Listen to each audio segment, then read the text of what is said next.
Welcome to the future of kart race preparation, Kart Sim Pro North America.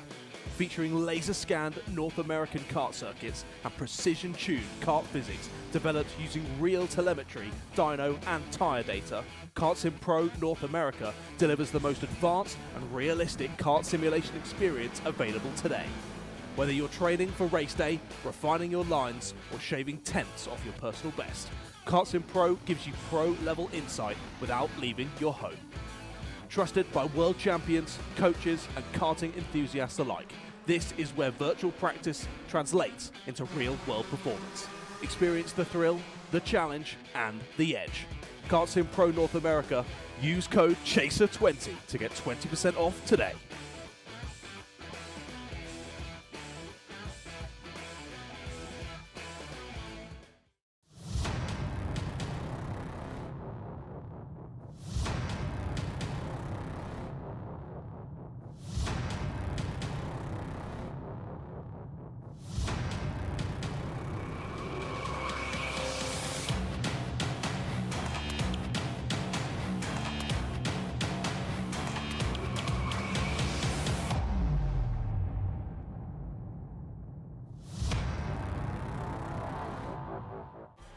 From the garage to the grid, Acceleration Kart Racing is your one-stop shop for karting.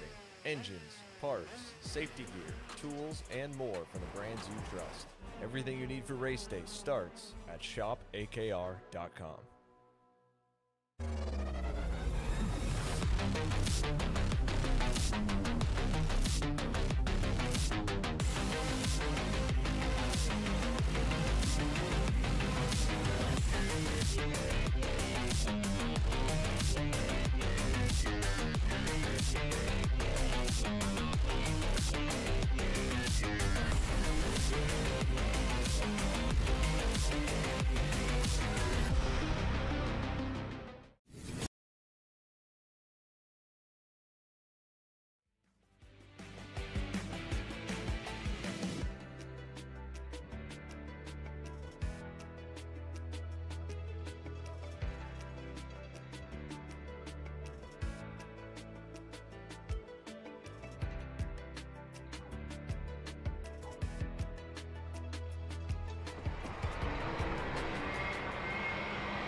Hello everybody, welcome to the morning of action here at the SKUSA Pro Tour for the Final Round Championship Sunday, and we are going to talk to some of our winners from yesterday. Liam Compatiello, you won yesterday in Micro Swift. Tell me about the race. It was exciting from our side.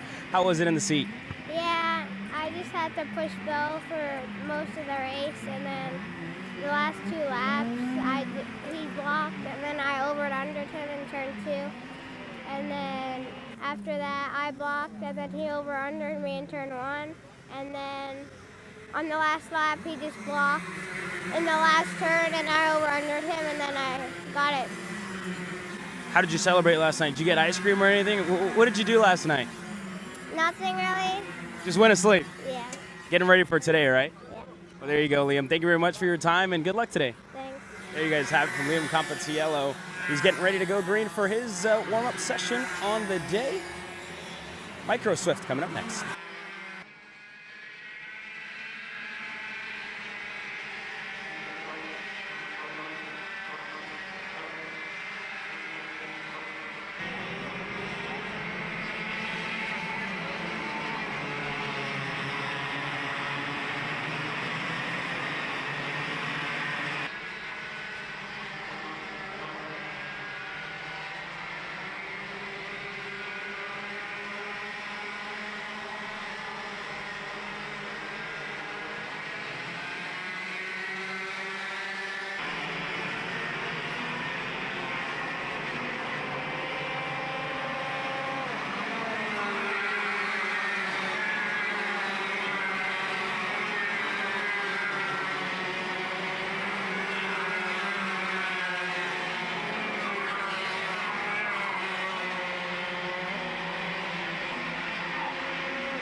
relaxed. And then obviously racing to what I'm used to is completely different. So figuring that out as well, like yesterday in the first heat, made a couple mistakes. But with what I've got with the karting collective boys, I mean, like the kart, put Mateus in that kart, it's probably going to be P1. So like everything's good. I just got to improve myself. Is this something we're going to see more often to end 2026 and maybe going into the future? I mean, I hope so. I've got to find a couple of people to pay for it, but I hope so, yeah. There you go. Thank you for your time, Harley, and hopefully you just stay in the thing. Thank you. Thanks, Caleb.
When it comes to innovation on the track, Odenthal Racing Products leads the pack. From the highly popular EasyGP camera mounts to our tough case to GoPro case, racers everywhere trust ORP for strength, reliability, and precision. We're proud to be the #1 engine mount manufacturer in the USA. And with our new Easy Bumper Retainer System, you won't get caught out with a failed bumper bolt again. Odenthal Racing Products. Lead or get left behind.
Good morning, everyone, and welcome back to Newcastle Motorsports Park, the Superkarts USA Summer Nationals final day of the 2026 regular season. underway here. Pro Shifter Warm-Up getting things started. Myself, Xander Clements, alongside the voice of the Superkarts USA Super Nationals, and of course the longtime voice of Superkarts USA Pro Tour and all the major events across karting and the road to IndyCar. Rob Howden. Rob, great to be with you once again. An interesting morning, Xander, when we walked out of the hotel. Yes. Not kind of what we figured. Misty, a little bit of a rain almost to a certain extent. Great to be here with you guys as well. But man, 65 degrees. What a different way to start Championship Sunday. Well, let's talk about Championship Sunday here. Pro Shifter on the racetrack. Who do you got? Main event number 3 on the season. You know, looking at how quick he was on Friday and then what happened in the second heat race, I'm going to go with Danny Formal. I was really impressed with what Danny had. I know he's going to start a little further back because of the issue in the opening heat race, but I think Danny's super quick. I think he's going to be the guy that we're going to be watching at the end of the day here, going for a race win. On to you boys down on pit lane. Caleb Vieska, Nate Dean, you guys have some thoughts, I'm sure, as well, while the Pro Shifters continue to roll. What do we have from your guys' side? Rob's got the big guy.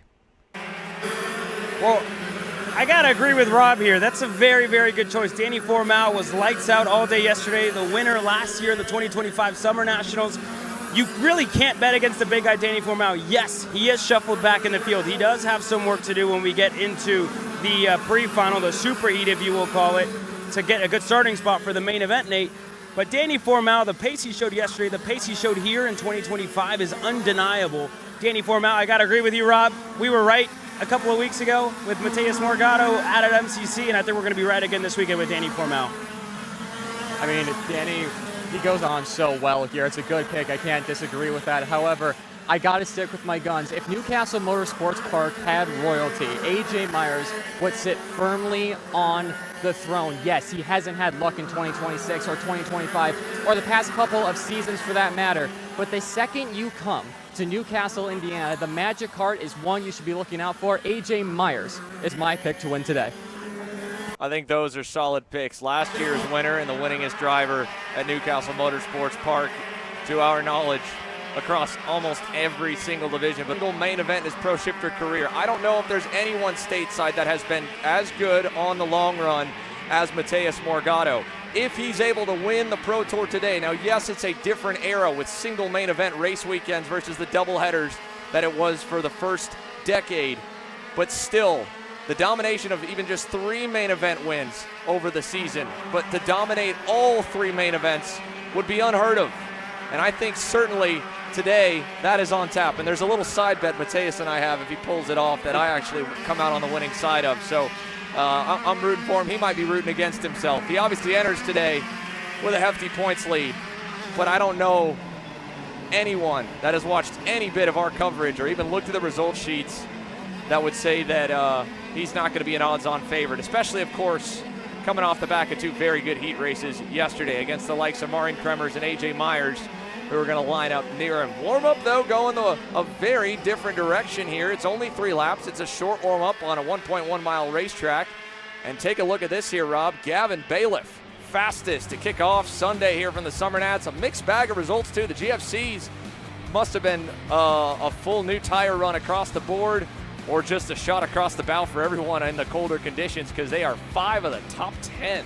Yeah, obviously the conditions coming into today with this first run through the practices, very damp, very moist. You had that mist, so I think obviously not ideal conditions, but Bailiff with those 3 laps, getting out there, getting it done quickly for Mal and Wick, showing what they've got. A lot of good picks from all 4 of us here. I think it's going to be interesting. I'm glad to see at least 3 different picks. We have a couple of guys that could potentially get that done. Otherwise, see Wick and Formal there, right coming out of the gate strongly. I think it's going to bode well for those guys coming in for the remainder of the day. And again, some of the drivers you'll see, like in the final page here, Adrian Rennerton on the middle page, AJ Myers as well, probably breaking in a new piston, and Morgado, I would have to imagine as well, taking advantage of that last kind of dry run session before the pre-final. The Sodi factory has pulled out all the stops here, supporting both their primary team here in Velocity Racing and a number of the satellite operations. You look at how many black and orange go-karts there are.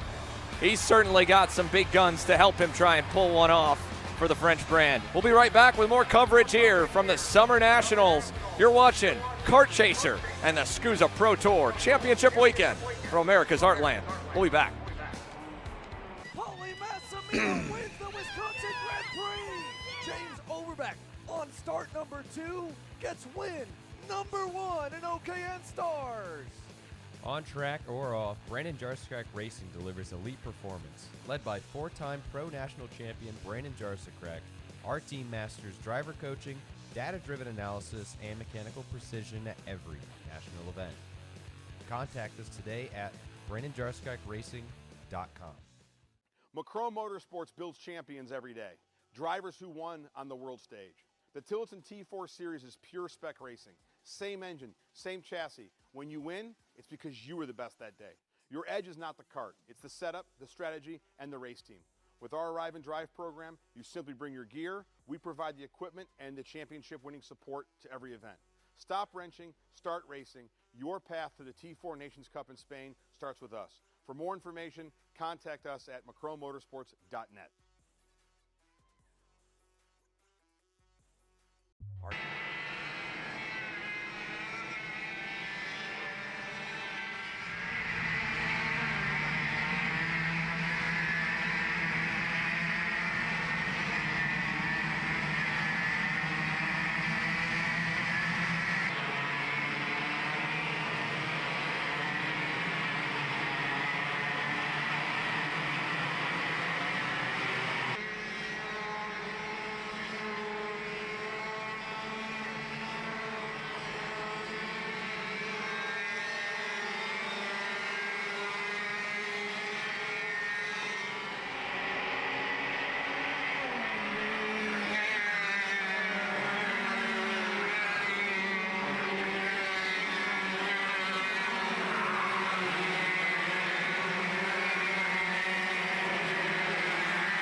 Well, with the Pro Shifter warm-up wrapped up, Marian Kremers, you came into the weekend with a mathematical possibility to win the championship here this weekend. And a third and a sixth after both of the first two heat races put you starting inside of the top 10. I would say even inside of the top 5. Yeah, third. So for the super heat for the pre-final later on today, just kind of talk to me how your weekend's been up to this point. It's been a bit up and down. We seemed really fast on Thursday in practice. Still on Friday we were quick as well, together with Danny and Carl. And then coming into Saturday, AJ and Morgado seemed to have found something extra. The heat races have been up and down as well. The first one we seemed to have really good pace and we were quite quick, but I made a bad start and had to work my way from a little bit further back than I would have liked to. And then the second heat race, our pace just seemed to be gone. So it's a little bit worrying because we're not sure if we're going to carry that over into today or not. But we've been working on it late at night yesterday, and even this morning we tried a couple of things, and we'll see. Go back and look at some data and then make a decision before the pre-final on what to do. Look, we're at the end of the season, right? This is the final round of the championship, round number 3 for you guys in Pro Shifter. And it's the first year that you've returned to a full season of racing in the shifter package with a new team, Maranello Carblos, that operation. How would you rate this first year with this new project for you here stateside? I mean, it's been good. Coming into Arizona, we knew it was going to be difficult. It was going to be damage limitation since I hadn't been in the Go-Kart before that weekend. So we scored some decent points there. Cincinnati was better. Got a little bit unlucky with the weather, I would say, in the end on Sunday. But we scored really good points there. And then coming into this week as well, we have really good pace. So it's promising. The guys are working very hard, and we're all doing our best to make sure we get a good result. And to be in this fight for the championship is great. Obviously, I would like to win it. Last time I won it here without winning a single race on the series. So I would like to change that this year and go out with a main victory, and then we'll see where we end up in the championship as well. Well, thank you for your time, Marian. Best of luck today. Thank you.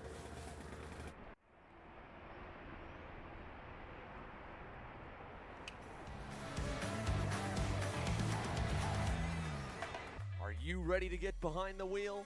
From Formula One to NASCAR and IndyCar, all the pros start here.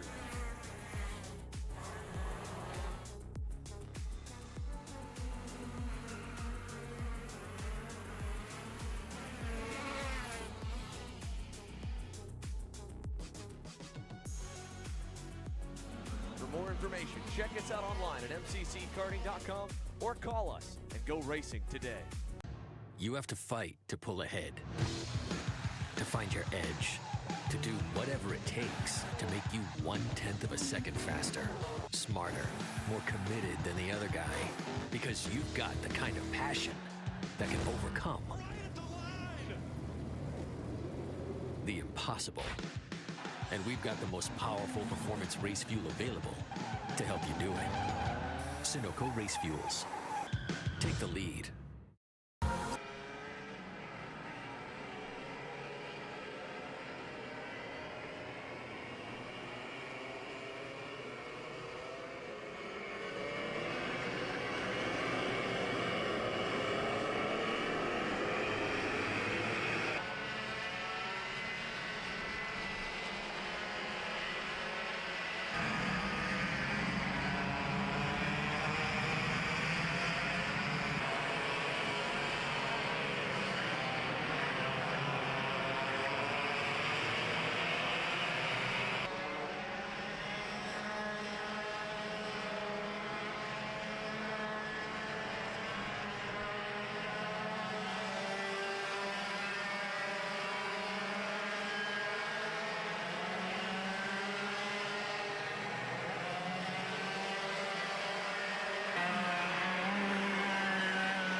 Well, while X30 Junior is on track, K Senior just wrapped up, and Austin Garrison, 2025 SKUSA Pro Tour champion in the Pro X30 class. A very short-lived retirement for you. Your last race was over in Vegas, and we come back here to the place in the day, almost a year removed from last year where you became a champion, and you're back. But in K Senior, just get me up to speed with how your weekend's been up to this point, Austin. Yeah, so was not supposed to be racing at all this weekend. It wasn't decided until Friday night around like 7:30 p.m. or so. But we're supposed to just testing Thursday and Friday. We're testing a new product and seeing how it goes this weekend. It's been going pretty well. Yesterday we finished fourth on track and kind of been going up and down. We're just testing out every single session. We're trying to throw something else on there to figure out what we need to go and do for the future. But yeah, short-lived retirement. Like I said, I wasn't supposed to be out here racing, but here I am out here dicing it up with these guys. And I had a pretty good amount of fun yesterday. But today's, hopefully it's better. We were kind of struggling a little bit yesterday in the main event, so we went back and changed some stuff last night. And just all this weekend, just a whole testing tune. I see you got another engine seal in your hand. What did you kind of find out this morning? What are you looking to do to go better today? Yeah, our motor yesterday, I didn't really know entirely what was going on with it. It wasn't like it was super slow, but we were lacking a little bit of top end on it. So we have another switch engine that we're going to go and we put on this morning, and it seemed to run a little bit better. So we're going to go and fine tune that today. Hopefully it's a little bit easier for me to go and stay up front, fight a little bit harder, maybe for the win instead of being hovering around like the top 5 or top 7 area. But overall, I think it's positive this morning. Chassis was a little bit free. Like I said yesterday, we made a pretty big adjustment in the rear end to kind of go and free it up off the corner. But obviously it's pretty dewy outside. It was probably a little bit too free, but hopefully today it's a little bit more positive. And you're in a class with a lot of young guys, right? It's K100 Senior. You've only, from my knowledge, last time I saw you run KA was over at the Amy Grand Nationals a couple of years ago. What's it like been racing against some of the younger guys? I think you might be the oldest driver in the class. Are they treating you nicely this weekend? Yeah, no, everybody's been pretty respectful towards me. Nothing that's too crazy. Dive bomb moves or looking over, just driving super sporadic. You see some drivers up in the front, get a little bit antsy because they're young and all that, and end up, risk their reward isn't there on some of the moves that these guys make, and ends up, penalizing them. But me being 27 years old or whatever, I kind of stay calm during those situations. So, but it's all a learning curve, and maybe it might bite me in the butt today that I'm not as aggressive as these drivers, but it's all experience. Best of luck today, Austin. Thank you.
what are you doing? It's got my new Greyhound seat. You don't even have a cart. Doesn't matter. I have a Greyhound. Who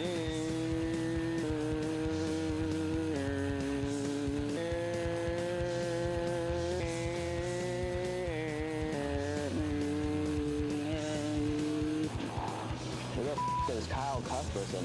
Doesn't even have a go-kart. Doesn't matter.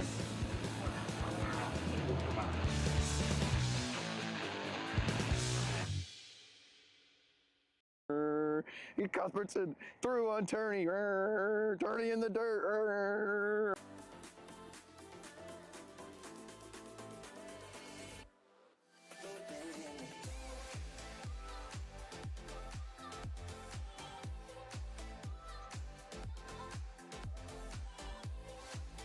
Are you looking to take the next step in your racing journey? Well, look no further than PitFit. With 2 locations in Charlotte, North Carolina and Indianapolis, Indiana, PitFit trains drivers all the way from grassroots level karting to IndyCar and NASCAR, with top-of-the-line personalized coaching to improve physical and cognitive fitness.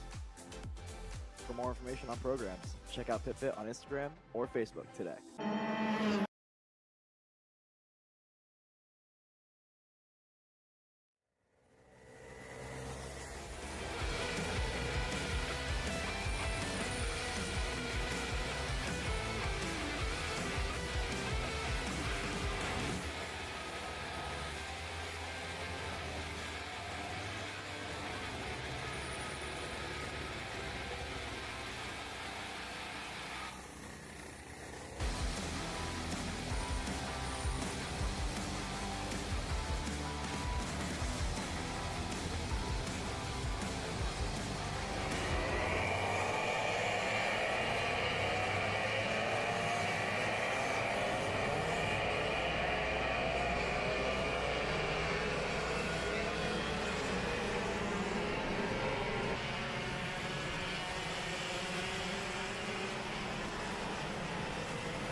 Pro X30 Warm-Up underway, our final practice session of the 2026 Pro Tour.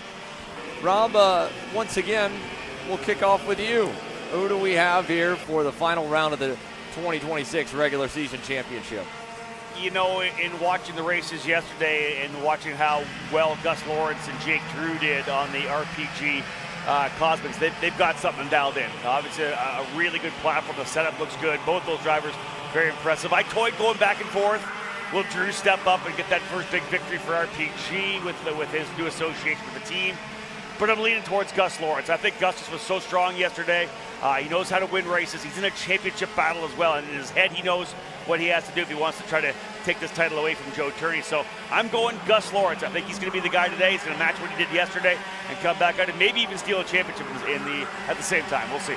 It's certainly in the cards. Down to pit lane here for Nate and Caleb. Who do you guys have for our championship Sunday?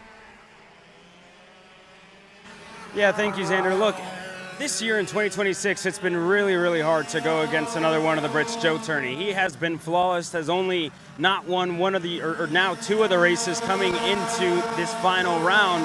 And it's really hard to bet against a guy like Joe Turney on paper. While I could go for Joe Turney, and while I could go for, I think, what everybody thinks and what everybody expects, I think all that's wrong. Yesterday, Joe Turney showed us that That's not the Kart Republic. That's not the Joe Turney that we've seen this year in 2026. Gus Lawrence was the fastest. I think myself and Rob, we need to start hanging out more because we are two peas in a pod. Gus Lawrence is going to be my pick. I think everything else is going to, because the pace that he showed yesterday shows that he wants to win a championship for one. Didn't even celebrate when he won yesterday. He looks ready to go out there and win today, and he looks ready to go out there and win a championship in 2026. Yeah, I mean, Gus not showing a lot of emotion after that win yesterday. He knows the battle at hand. He won the battle. He wants to win the war. My pick, though, didn't get a chance to race yesterday. Never count out the Red Army at Newcastle, and do not count out a driver who's proven that he can win at Newcastle. Diego Ramos, the Brazilian. Not able to race yesterday, back on track in both K100 and Pro X30 today. Like I said, he's a proven winner at the Pro Tour. He's a proven winner in 2026. I think he's going to get it done today.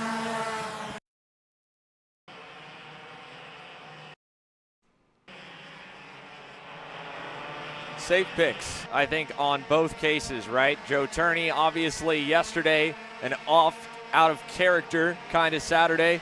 And Gus Lawrence, the only other winner that we've seen here in the 2026 season. 2 wins for Gus, 3 wins for Joe. I'm going to say 3 different winners here in 2026 in Pro X30. And thankfully, my guy, well, right now he's looking like he's tracking with the most momentum. I'm talking about Jake Drew, fastest here in morning warm-up, coming down the front stretch to probably put one more banker lap up on the board, even though he may or may not need it. Well, maybe on cue his teammate might pip him, but either way, I think those Rawls and Performance Group Cosmics, like you said, Rob, yesterday, we talked about it a little bit in the post-race show too. It's been a little bit since they have had what felt like just a cut above the rest for the entire squadron. And absolutely, Jake Drew was a rocket ship yesterday.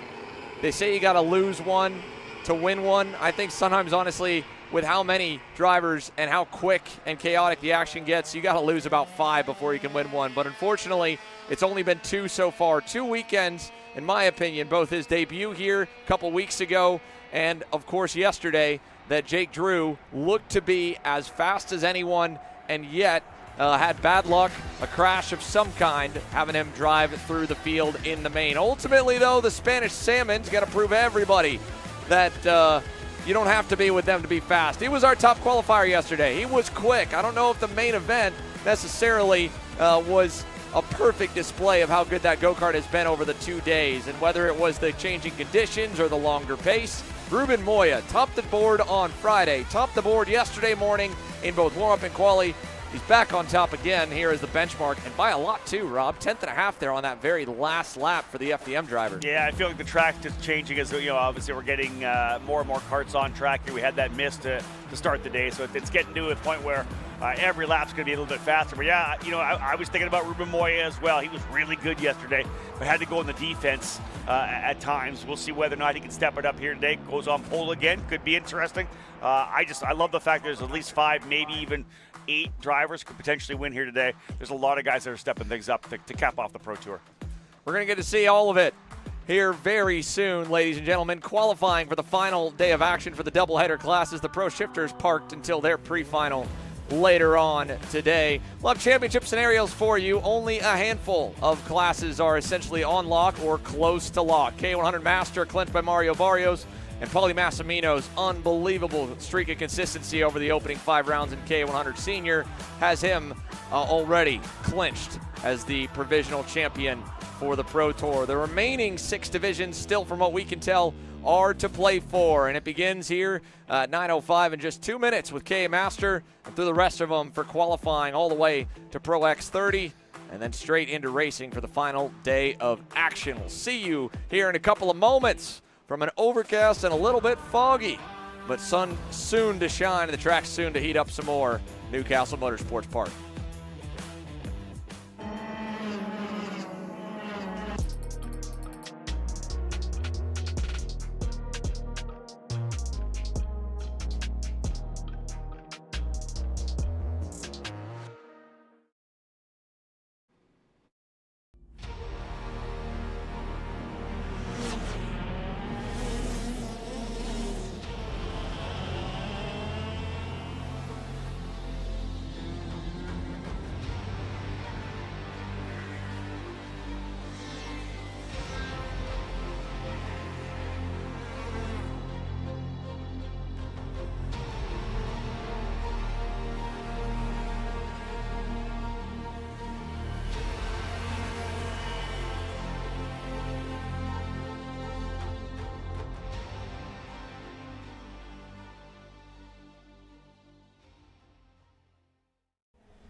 IAMI USA West is the official West Coast importer for IAMI engines and parts. Our dedicated and knowledgeable staff have a combined 50+ years experience in the sport and can help you with all of your needs. Call us today or visit our website to find your local dealer to shop.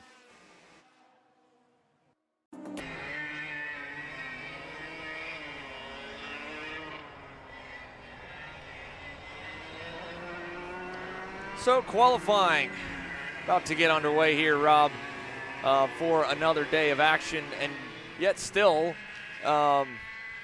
seems like we've had just as good as the weather's been, 3 pretty different starts to the last 3 days. Obviously, you've been here, I've been here as we were setting up on Friday and covering the action yesterday. It was cooler, but I don't think, like you mentioned, we were walking into nearly the type of conditions like this with some overnight rain and a little bit of just light misting leaving the hotels this morning, that this track is probably not going to be anything like what these drivers were on 24 hours ago. It's definitely going to put a little onus on the mechanics to decide what they want to do in terms of chassis setup. This driver here, very quick yesterday, Tyler Prestel in the Adrenaline Fix karting number 417. Interesting yesterday having a battle against the 3 drivers from Rawlson Performance Group, including the veteran Mike Rawlson as well. Mario Barrios coming away with the win, but Tyler told me he just kind of played it nice yesterday. He always didn't throw it away, wanted to get on the podium. He did that yesterday. Now he's going to try to see if he can't go for the race win. He knows he has good pace. He went purple in the race yesterday. So the local driver, Tyler Prestel, trying to take on the juggernaut that is RPG here this weekend. And a pretty wild moment after the line yesterday, too, in that drag race. Contact between him and Ming Nanzhu going after it. I caught up with Mr. Conlon himself from Adrenaline Fix Karting as well, and he was like, man, I had no idea what was happening. I was looking out on my phone to see if we had gotten him or not. Look back up, all of a sudden he's off in the grass. And thankfully, though, he mentioned that all the drivers in KA Masters, we were getting ready to continue to roll into the next main events and didn't get to see it. They were patting each other on the back, laughing, smiling, having a good time. And for all their credit, right, just like you talked about while we were commentating the broadcast, you don't need a ton of go-karts to have a great race. You only need 2, and we ended up having 4 all packed together, experiencing rain in the middle of their main event, slowing down as much as 8 seconds, nearly 10, and then picking back up to full speed. And so, like you said, Tyler Prestel enters today with a lot of momentum for sure. Christian Smith was close, and the day kind of got away from him in the PSL karting group. And what's a bit surprising right now, though, is the fact that at least as we've gone, we're just now, with the gaps that they've opted to go out off the grid, only seeing the time start to populate for the RPG crew, Mario Barrios, Ming Nanzhu, Mike Rawlson, and Jose Eduardo de la Garza Elizondo. They're about 10 seconds away from the 2 to 3 up front. And what we saw yesterday with a couple of classes in the minis and the micros, it was 50-50 if you're going to get those extra laps. I would think that they would be wanting to try and make sure they could get 4. That's what I was saying as well. I'd be getting off the grid as fast as possible, knowing 100% that this track is still coming in. We talked about the fact we watched through Pro X30. Every lap, guys got better. All those guys at the very end of the session pop into the top.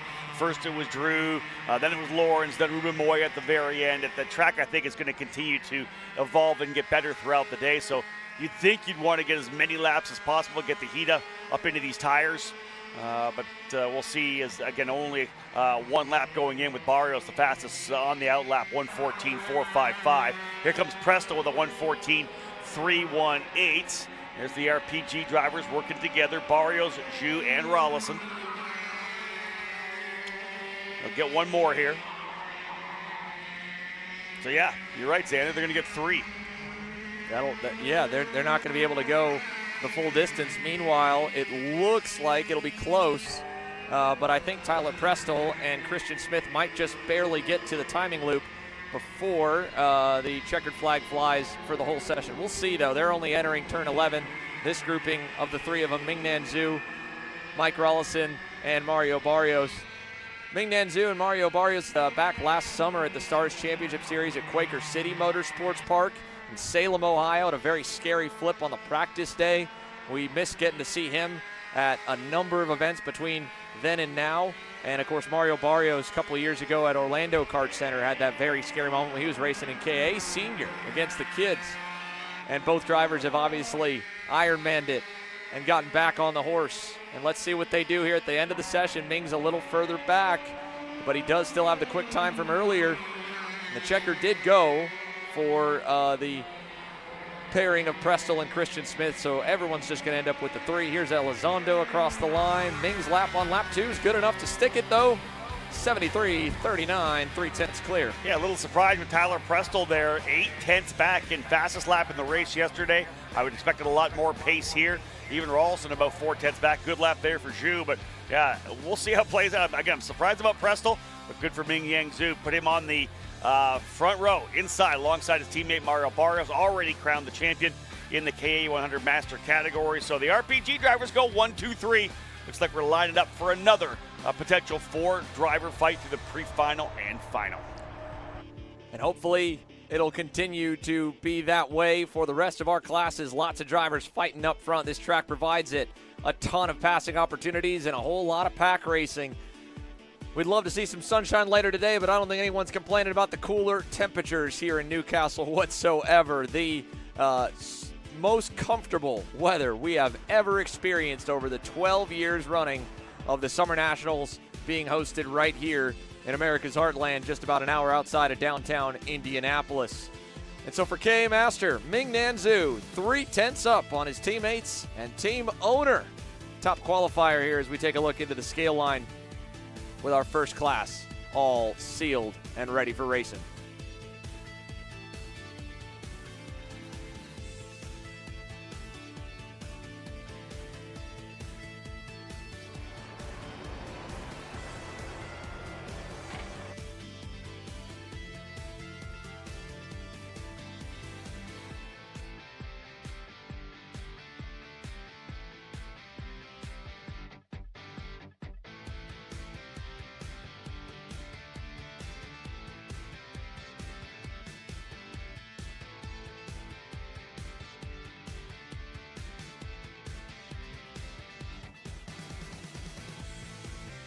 Just about a minute out here from going green, and we hope you all are enjoying our free coverage here this morning for warm-ups and qualifying. Hope you'll stick with us for the KC Premium members exclusive action for pre-finals and the doubleheader main events. The Pro Shifter main event will be free to view this afternoon, but if you're worried about whether or not it's going to be worth the investment here to join for $10 a month, we are 4 wide next weekend here.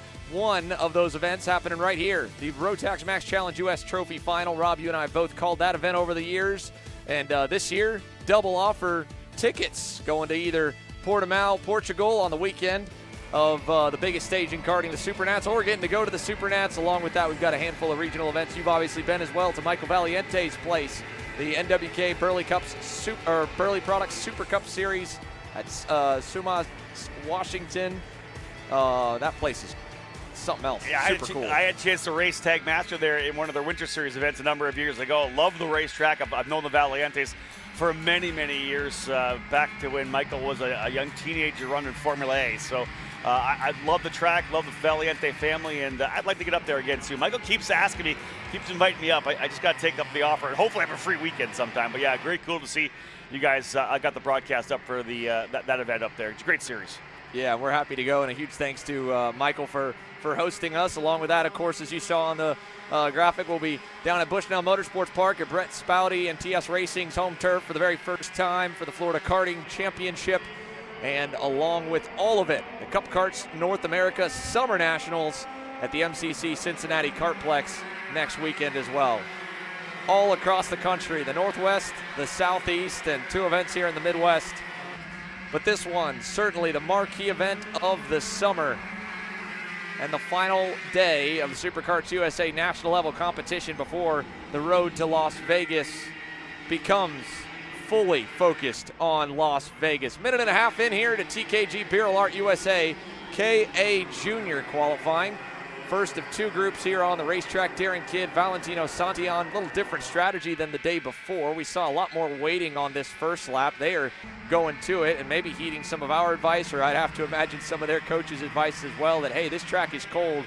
You cannot sacrifice a lap not putting heat in the tires. I'd rather you go out, maybe be a little bit worse on the toe, the risk of getting a really good toe versus having a lap with really cold tires and not getting that perfect toe, being much further off. I think that delta is probably why we're seeing these kids straight on the gas out of the pit lane. Yeah, 67 degrees ambient temperature, so expecting that, the track like yesterday, somewhere in the 80s, maybe even the 80s right now, cooler over the evening. So again, not a typical summer nationals here at Newcastle Motorsports Park.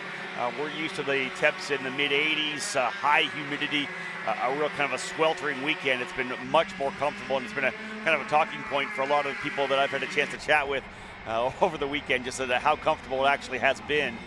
This is going to be an interesting class as well. The championship kind of lining things up. We'll talk more about the championship, obviously, throughout the entire weekend. Tristan Murphy coming in with the point lead, not counting in the drop. Colton Schniegenberg, that big victory for him yesterday, moving him up into third place right now in the points. But a number of different winners yesterday. Talking to David Coles, we drove into the track. 5 new winners yesterday across the board. We always love seeing new winners. Drivers getting a chance to get that victory, to stand on the podium for the first time in SKUSA Pro Tour competition. Colton Schniegenberg, Tristan Murphy got his first win as well in the X30 Junior category. So both those drivers, if we just think about that a little bit, Xander, there's that momentum, right? The confidence. You get that first win. It kind of opens things up, takes a bit of pressure off. So I would not be surprised to see both of those drivers again up on the wheel, trying to see if they can keep the momentum going and grab another victory here on Sunday. Takes certainly the monkey off your back, and for many, I mean, it probably feels long overdue. Sometimes when we see some of those first-time winners, there's a little bit of, what you'd expect, the excitement, the surprise almost of getting the job done. For a lot of them, it's equally as much relief. I can only imagine that'd be the same elation on Jake Drew's face if he was able to get the win. A whole lot of excitement, but a whole lot of relief. Crazy to think that as a 2-time Super Nationals Pole Award winner, he has never won a Pro X30 main event across the board for the 26-year-old California native. It's not like there's a ton of 125 events on the west side of the Mississippi, and even still, he had only gotten the breakthrough just last summer at Road America in the K100 senior class for a premier national level victory. So Darren Kidd, another one of those. We got one to see his first win a couple weeks ago. Tristan Murphy has won on the national scene. He's been a regular in the junior class, and honestly, in my opinion, he has been the fastest driver to least amount of wins ratio on this season. It was cool to see him get that win yesterday. I think a lot of times he had maybe ducked left when he could have ducked right, or vice versa, from all of the major events that we cover here at this point in the year. So to get one done, and the same for Colton Schniegenberg, I feel like his luck has been about as extreme as it can be. He has had so many weekends, even this weekend here as well. In the X30 Junior class, we saw a rough go of things for him yesterday, and then to have that on the back of your first K Junior SKUSA Pro Tour win too. Talk about a big mix of emotions. So as we look now to see in this first group who starts to stand out, it's Arian Spears. That is on the Nash Motorsports entry, a 72-46, tied with Valentino Santillan. That's a little bit ahead of the times that we're seeing out of the front of this pack here with Kidd and Cameron Johnson, a couple tenths off them for them down there. Yeah, we'll see what happens as they come around. We're talking about the fact that we expect the final laps to be the best for everyone. Spears, Santillan, Payne, Kidd, and Mendoza, the current Fast Five of the initial group of drivers here in KA 100 Junior. Here's a big group of drivers looking to get some pace. Let's see what happens here. Shake things up. We'll find a provisional pole time before the remainder of the drivers get set to roll out. You can see a run to the inside there for Cameron Johnson as well. He does not go quicker. Cameron back in the 6th position, so I think he expected probably some more pace. Valentino Santillan does go to the top of the charts right now, a 112.326. Fast driver, 72.326. Only about 59 thousandths of a second quicker than Isaac Payne, and 89 thousandths quicker than Aaron Spears. So less than a tenth of a second separate the top 3 drivers from our first group. As the second group now for KA 100 Junior, brought to you by TKG Beer Art USA. Rolling off pit lane, off of the grid, and onto the track. We'll see what kind of strategy we see here from drivers trying to warm the tires up. A little bit of slow running. We did not see that in the opening run, but hopefully the drivers will get on it here. We know the kind of stuff that we see here when drivers kind of settle out, go slow, pull off side of the track, trying to find the driver they want to line up with. Eventually you got to go, you got to push. And we talked about the fact that you need all 4 laps. Here's Ashton Woon stopping or slowing on the track, looking to see who he wants to slide in with. One driver going straight out, that might have been Lawrence Perriman. No, that's the 1875 of Marco Samet straight off the racetrack as he had cold tires coming through turn number 4.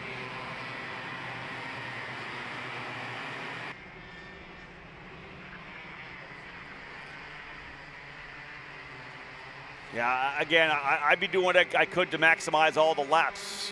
Again, you mess around here because the one thing about Newcastle, we haven't really mentioned it here to start the qualifying segment of the show, is that when you leave pit lane, you're not on the clock even to start your first lap for almost a full lap, if you think about it, because you come on the racetrack essentially on the exit of turn number 3. So one here, turn 1, 2, and 3. The driver's really only starting their first lap. So with just that 5 minutes of running, you play around too much on that out lap, you're going to find that you're not going to be able to get all 4 laps. We've seen a number of drivers do that. So a couple in that the opening group. Nicholas Mendoza only got 3 laps. Looking at Cole Anderson, Nolan Carney, some of the drivers who maybe were a little further back coming onto the racetrack didn't get right at it, didn't get the full 4-lap run. And again, that's what you have to do. You got to leverage everything possible.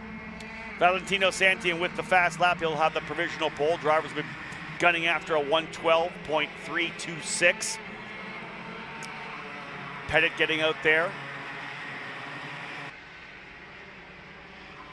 Colton Schniegenberg, Tristan Murphy, drivers that were up front throughout the battles yesterday. A couple of wins as we've already talked about. Ashton Woon. Championship coming in here in this category, Tristan Murphy, and this is before drops, 1,123 points. Travis Pettit, 1067, Schniegenberg, 1029. The drop race is the key, though. Just throwing out how many points they have doesn't really work. You got to realize some drivers have a high drop race, some of them have a low drop race. Xander and I was talking off broadcast here earlier that one of the drivers having a very high drop race. If you have a high drop race, that means you've been consistent throughout the season. For the most part, you're going to have potentially that one race, whether it's an off, an incident, a DNF, a mechanical, maybe even a DQ. You have that race that you look at it like, okay, I'm going to be able to drop that one. But once you have one drop race, man, you put yourself into a place you can't have the second. That's the championship decider. If you make that mistake and end up losing another event. The drop race, if all goes well, it's race number 6, right? You packed all the races up through the first 5 events, like we've seen with drivers like Paulie Massimino and Mario Barrios able to lock down their championships already on Saturday. And that meant that they did not have a drop race, essentially, for those first 5 races. You can drop race number 6. So that's kind of the key there. Valentino Santian still on top of the 112.326. Let's get some laps in the books here from these drivers. This will be the second for the drivers here in this fast group. Colton Schniegenberg goes his way up into 8th, so the first driver into the top 10 is Schniegenberg. How about Ashton Woon to P1 on his first or his second lap? A 112.173, a tenth and a half quicker than Santian. Nathan Goldseth also very quick in the hunt all day yesterday. He works his way up into 3rd. Nicholas Orbezo, 6th. Samet, 7th.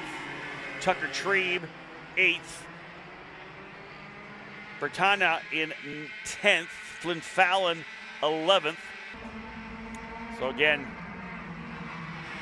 3rd and 4th are those that matter. You have to position yourself correctly. We talked about being able to potentially burn lap number 2, maybe even lap number 3. If you want to position yourself correctly, burn lap 3. You put all that pressure on lap number 4. But for the most part, working your way around. Where do I want to be? Do I want to be in 2nd? Do I want to get a bit of a draft toe? You can see Travis Pettit moving to the front right now. Over the 827 of Schniegenberg. Do you want to be out front? Do you want the open racetrack? Let's see what happens here on lap number 3. Woon, again, 72.173. Christopher Yautzi now works his way up. Talked a lot about him throughout the day yesterday. Yautzi now up into the P1 spot.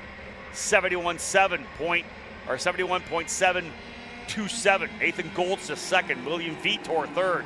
Woon goes back to 4th. Alex Chandler 5th, or Bezos 6th.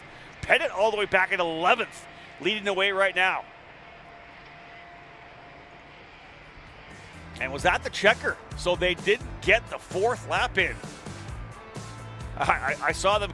Yeah, I saw them coming across the line, look back down, thinking they were going to get one more. Man, Christopher Yutzi, nicely done, and that even puts more pressure on Pettit. I was literally going to lead into the fact that, hey, he's only got one more lap to potentially put it together. Not able to get the 4 laps in. So there you go. We talked about it early. Nobody really in that group got the 4 laps in, so they all left a little out there messing around on the outlap. So Yahtzee up top, Nathan Goldseth goes second, almost a 10th and a half for Yahtzee up front. He'll be on the pole position of the number 867. William Vitor ended up in 3rd. Ashton Woon in the 4th spot. Alex Chandler P5. Orbezo, Samet, Berghofer, Schniegenberg, and Stiles round out the top 10. Rolling our way into qualifying now, folks. Don't go anywhere. When we come back on the other side of this break, we'll continue.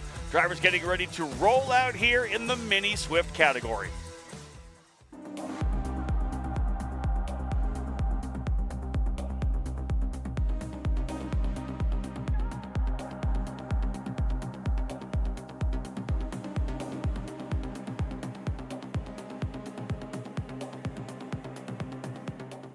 Are you stuck with your kart racing? Not sure the ideal kart setup?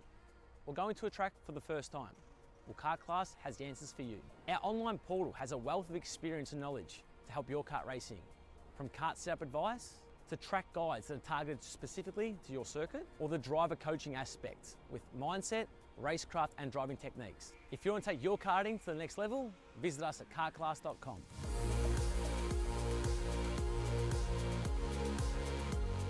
Hey guys.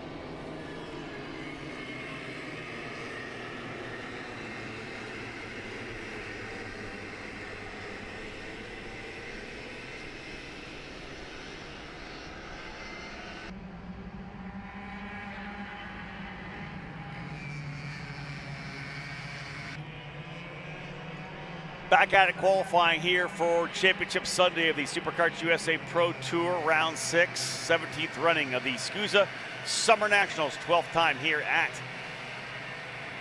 Newcastle Motorsports Park. Drivers in Micro Swift onto the racetrack. Looks like we got similar action here as drivers not on the throttle coming out of turn number 17. So do we just call it right now that they're going to get 3 laps, maybe 2 if they mess around too much? Wow. Yeah, nobody getting at it early. Finally up on the throttle to start the opening lap.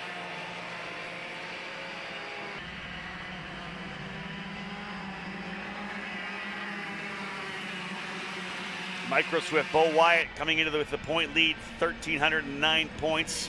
Trey Sanders, 1227. Tristan Francisco, 1086. Really likely a 2-driver battle there. Talking to David Cole on the way in as well. Trey Sanders is going to need a really good weekend here, a really good day rather here, to be able to potentially steal it away from Bo Wyatt. And let's talk about qualifying, how crucial it is to get that bonus point. Nobody able to get the job done in the KA Junior category we just called. Christopher Yutzi not in the championship battle, so those 10 points essentially getting left on the table for Tristan Murphy and Travis Pettit and Colton Schniegenberg. 3 drivers here in Micro Swift. Tristan Francisco still in the hunt as well with the drop factored in. So 3 drivers in the championship battle still here in Micro Swift. We'll see if one of those 3, Wyatt, Sanders, or Francisco, able to optimize this qualifying session and grab that 10 bonus points. See what we get here. Drivers finally working their way around. They're definitely going to get their 3 laps. Trey Sanders getting things started up top. Francisco second. Dusty Strayer, who was impressive yesterday, P3. Liam Capatiello, winner yesterday, down in 14th on the opening lap. Capatiello leading the way up front there, so no chance for a draft for Capatiello. See whether or not he may drop back at one point here to try to get a draft, or if he's just going to run up front. Qualifying continuing here from the Micro Swift drivers. Will roll into the KA100 seniors, followed by X30 Junior, Mini Swift, and Pro X30. When it comes to Championship Sunday, the focus narrows on qualifying even more, although there's 10 points up for grabs in every time you qualify throughout rounds 1, 2, 3, and 4, but now it's round 5 and 6 when you start finding yourself in a championship fight. Those 10 bonus points available in that opening time session, very attractive, very much sought after. 2:21, a Dusty Strayer slipping by Capatiello. Let's start the final circuit as we're down to less than a minute to go. So Strayer goes to the front. What do we got on time here? Wiley Lee was quickest on the opening lap, the 2:68. Rodolfo Garza and Sebastian Kim there as well. Let's see with lap number 2, not surprising. Here we go. Chase Zolman now works his way up. Zolman now to the top here with a 120.237, 35 thousandths quicker than Sebastian Kim. Bo Wyatt into 3rd. Bryson Barnett 4th. Rodolfo Garza rounding out the Fast 5.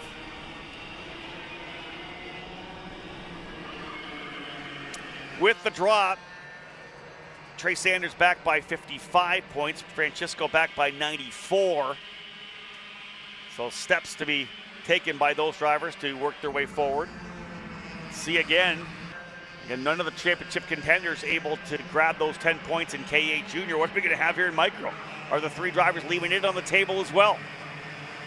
Capatiello sliding into the 3rd spot. He'll get a bit of a draft here. Francisco goes to 2nd. He works his way up to P2 on the track. Not in the order, but on the track. Francisco, scroll down here, 17th after lap number 2. So a 120.237. Here we go. Checker's going to fly. Who's going to come away with the pole in Micro? Across the line. It's Francisco first. He goes to P1. Trey Sanders steals it away. 3 more drivers to come before we call it done. Cross the line. Well, there you go. Trey Sanders. 2nd place in points coming in, 55 points back. He'll take those 10 points. Trey Sanders on top by a quarter of a second. Over 2/10 for Trey Sanders. Bryson Barnett sitting there in 2nd spot. Cohen Scott in 3rd. Bo Wyatt in 4th. Tristan Francisco 5th. So all 3 of your championship contenders in the top 5. Brody Allegretta in 6th. James Fox 7th. Wiley Lee, Andres Pena, and Kip Knaus rounding out the top 10. Great job there for Trey Sanders. A 118.601, the RPM driver, locking down the pole for the pre-final. And maybe more importantly, those 10 bonus points, trying to stack the points up for a potential shot at the championship here on a Sunday at Newcastle Motorsports Park. Again, Micro Swift rolling. Time to get some of the big dogs ready to roll, like that driver right there for Speed Concepts Racing. Austin Garrison in the KA100 category. Those drivers getting set to go. And again, we've got lots of qualifying for you, folks. These important categories, 10 points on the docket, the plate to take for those drivers, all trying to win a championship. Don't go anywhere when we get back. Qualifying for KA100 Senior.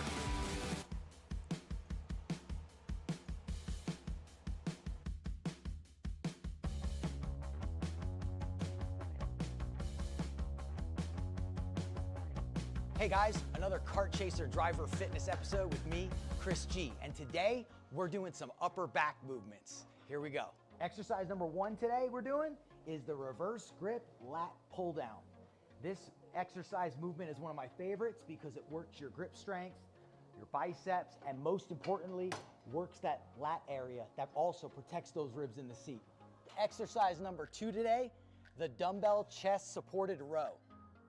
Don't forget, Good stretch at the bottom, and bring them right to your hips like that, keeping your back nice and arched, shoulders back. Think about having good posture in the cart.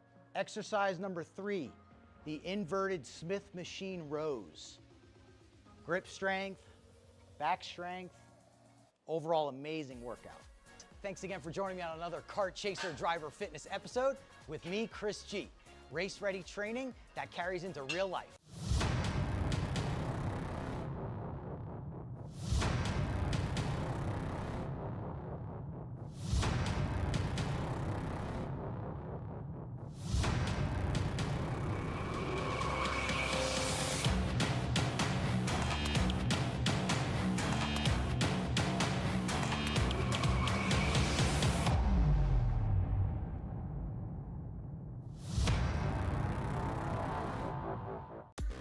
Motorsport is reinventing itself, and our mission is to accelerate this transformation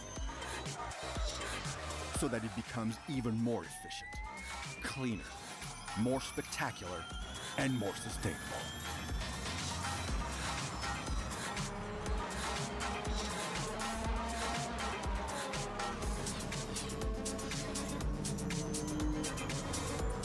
Welcome to the next generation of motorsport.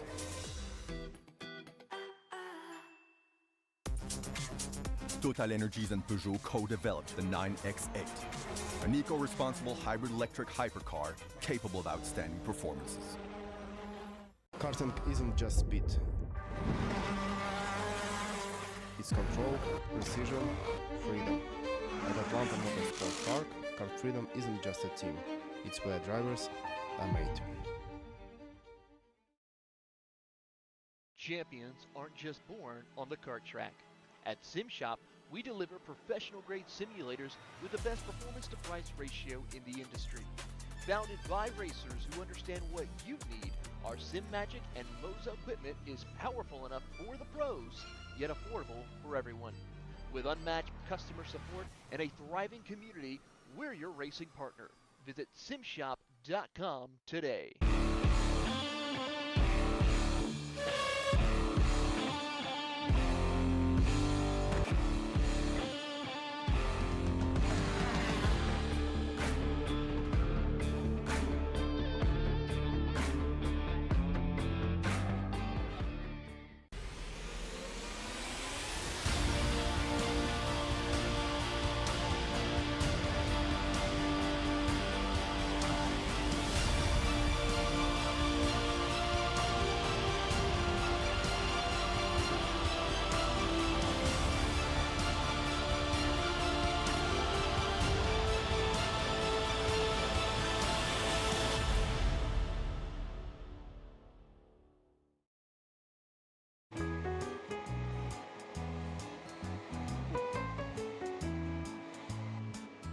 Gee, looks like we're missing the engine. What the hell am I supposed to tag? What do you mean? It's my Greyhound. It's all I need. Where's the rest of it? It doesn't matter. It's a Greyhound.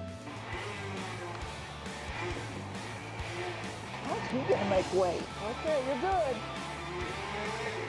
Sitting by here with Kyle, our race winner. Tell me how you did it. You were blazing fast out there, and I mean, you don't even have a go-kart, man. Tell me about it. Yeah, you know, Norberg, Schmorberg, the Greyhound-powered Greyhound was great today. You know, it makes the difference. And the team's been working really hard back at the shop, and, you know, just shout out Greyhound. Thank you, Kyle.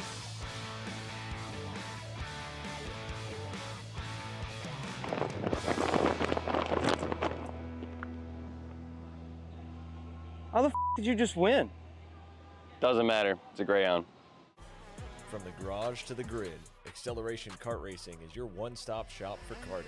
Engines, parts, safety gear, tools, and more from the brands you trust. Everything you need for race day starts at shopakr.com. Attention.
KA Senior rolls out onto the racetrack. And actually, just speaking here with Paulie Massimino, he had an issue with the right rear tire before going out.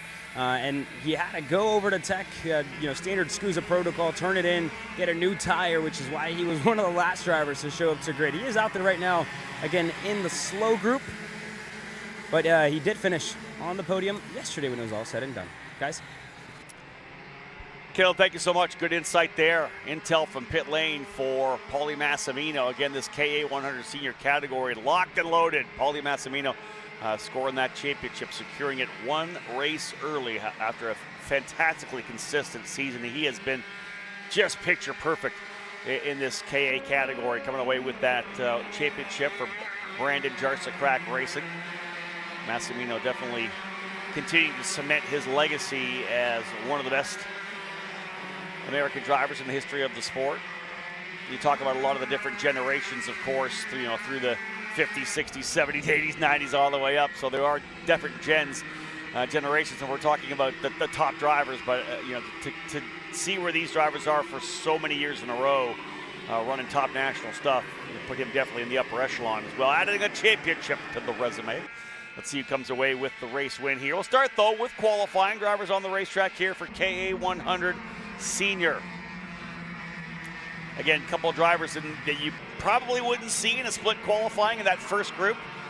Both he and Austin Garrison just on the outside of the cut line after the happy hour on Friday. So both Massimino and Garrison into the opening group here. You saw them roll off very quickly. There's that 956 right there of Austin Garrison. Testing some new material under the Speed Concepts livery here this weekend. Getting told they're on the Charles Leclerc chassis. Doing some testing. Caleb had a chance to chat with Austin about it and talking about the fact that they're really not even focused on the overall performance on the race weekend. He was only going to test on Thursday and Friday, electing to race. And every time they go out, they're just throwing new things at it. You don't know a chassis until you throw different stuff at it in different conditions. What's it going to do? Maybe you decide to go in a different direction. It may not even be the positive direction, only because you want to see what the chassis is going to do, how it's going to react, and how the input from Austin's going to change. So, indeed, we'll see what he's able to do. There's the 955 as well as the drivers starting to work up. That is Josh Leslie on the GFC, currently in the second position. Opening lap put Paulie Massimino on top, 113.830, just 2/10 back with Josh Leslie. 961 at Colin Lloyd did not have a great day yesterday. Didn't have a chance to really talk much about him, working with Holtz Driver Development this weekend. See if they've been able to affect some change. There has been decent speed. Eli Warren was kind of in the hunt early yesterday, talking to his father before the day today. They decided to go to a different chassis, so new chassis for him. Spoke with Caleb Gaffera as well. They felt they were just down a little bit, so going to work that back up as well. So we'll see if both Lloyd and Gaffera can find a little more here on a Sunday. Lloyd sticking there with Massimino. That's going to help a little bit. Austin Garrison now, though, goes to the top. But watch this here.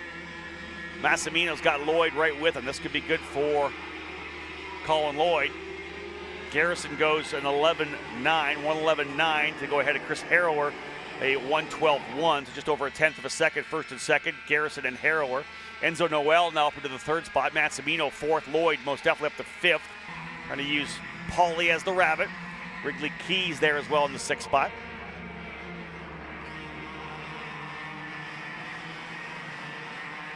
Vladimir Vervika, 7th. Camp Chambers, John Leslie, and Nick Mercer round out the top 10. Keying here on Colin Lloyd, which what could be potentially the last lap. We'll see what comes around here. Looks like they may sneak it through. Let's have a quick look at the right side of the screen. Do we potentially see a checker there? We do at Aaron Likens, yeah, so the checker flag flying here. 3 laps. Nobody getting that 4th lap in here so far this morning. It has not been widely done throughout the sessions. Massimino goes quicker on his final circuit, a 111.243. Garrison's still on the track. He might get his 4th. Wonder if some of the drivers may have just sneaked in on it. Right now it's Massimino, Garrison, Lloyd, Kappel, and Harrower. Massimino almost 4/10 quicker than Garrison. Let's see what he gets here on this lap though.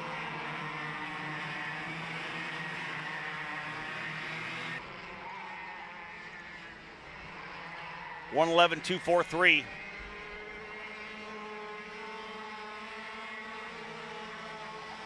(9:62) a Harrower, one of the other BJR drivers.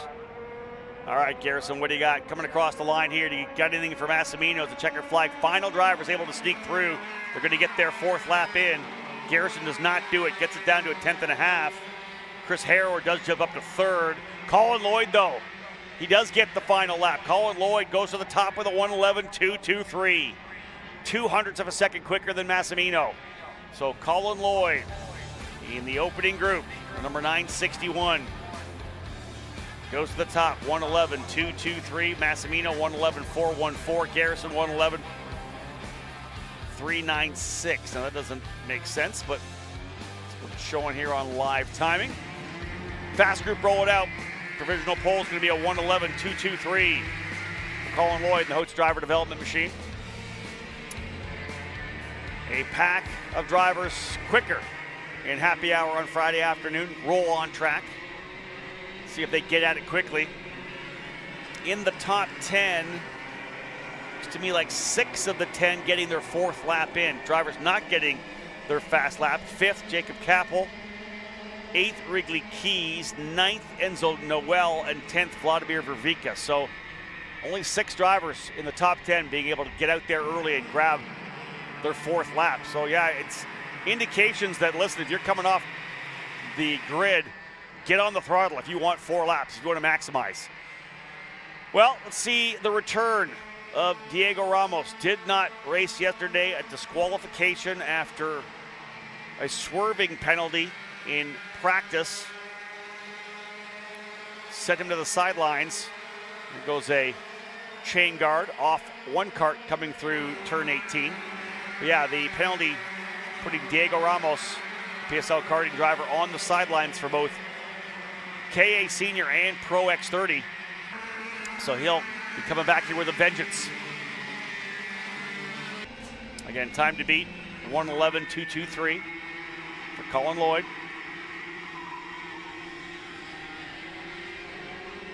There's the pylon for you. Hoats driver development, P1. Brandon Jarczyk Crack Racing. Speed Concepts, Brandon Jarczyk Crack Racing. Forward Direction Motorsports. There's Eli Warren in there as well.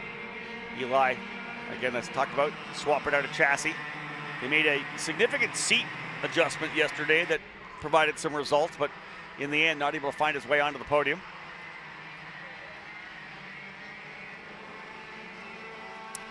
So here are the standings here. Ole Massimino, as we have said, locked things down. Battle for second, third on back still, though. Chase Hand, Caden McQueen, Ruben Moya, Diego Ramos cap off the current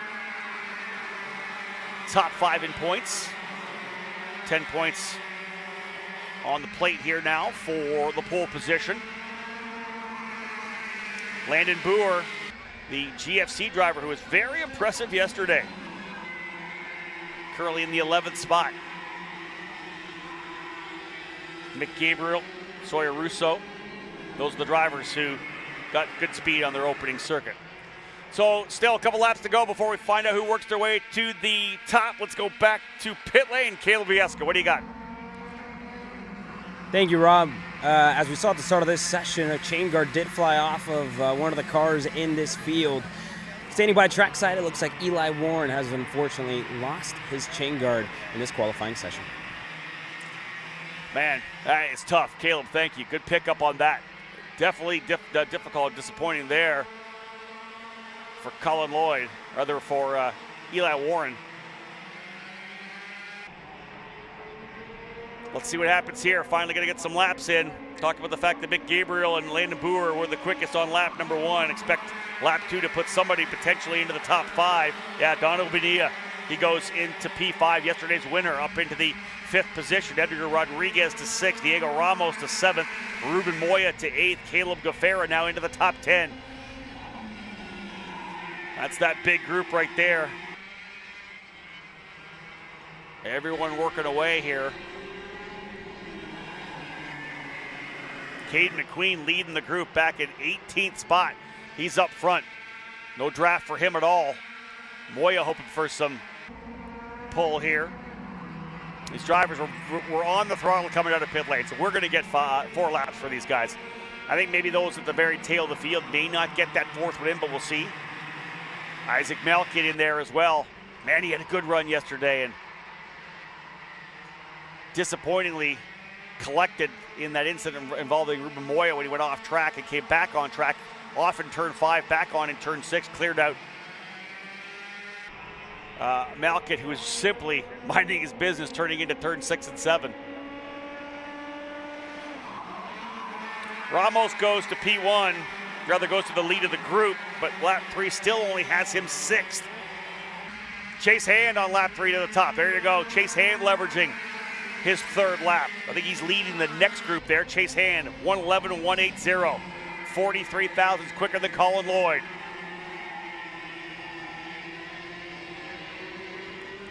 .316 Sawyer Russell in there as well. Russell into the 12th position. Gaffera, who is 10th, he's back to 13th. Malkin 14th. Rodriguez jumps up to 3rd. So P3 for Rodriguez. Jose Alejandro Halfin goes to 6th. Landon Boer leading that next group. Boer currently in 11th. This will be it though, final lap for the drivers here in KA 100 Senior. Who's going to come away with the 10-point bonus? 346 of Rodriguez leading. Might be Chase Hand right behind him. Here's the run. Ramos, final circuit. Anything else for him? Hands the driver to beat right now with a 111.180. No. Ramos 10th, Moya 9th, Bonilla 8th. Hand still on top. And Chase Hand on the GSC going to come away with the pole position. 43 thousandths of a second ahead of Colin Lloyd from the slower group. Group 1, great job for Colin. Changing his fortunes from yesterday. He'll start the pre-final on the outside of the front row. It'll be Edgar Rodriguez and Paulie Massimino on row number 2. Austin Garrison from the first group as well, alongside Halfin on row 3. Chris Harrower and Donovan Padilla on row 4. But yeah, Chase Hand, excellent job for Chase. Gets himself in a solid position to try to go for at least a pre-final win to lock down that main event pole. Good look at the remainder of the field. There he is right there. Chase Hand will be happy with that one. A very strong lap, putting him P1. Great stuff there for Chase Hand. A number of drivers having some chats down here on pit lane here right now. Let's head down to Caleb Vieska on pit lane.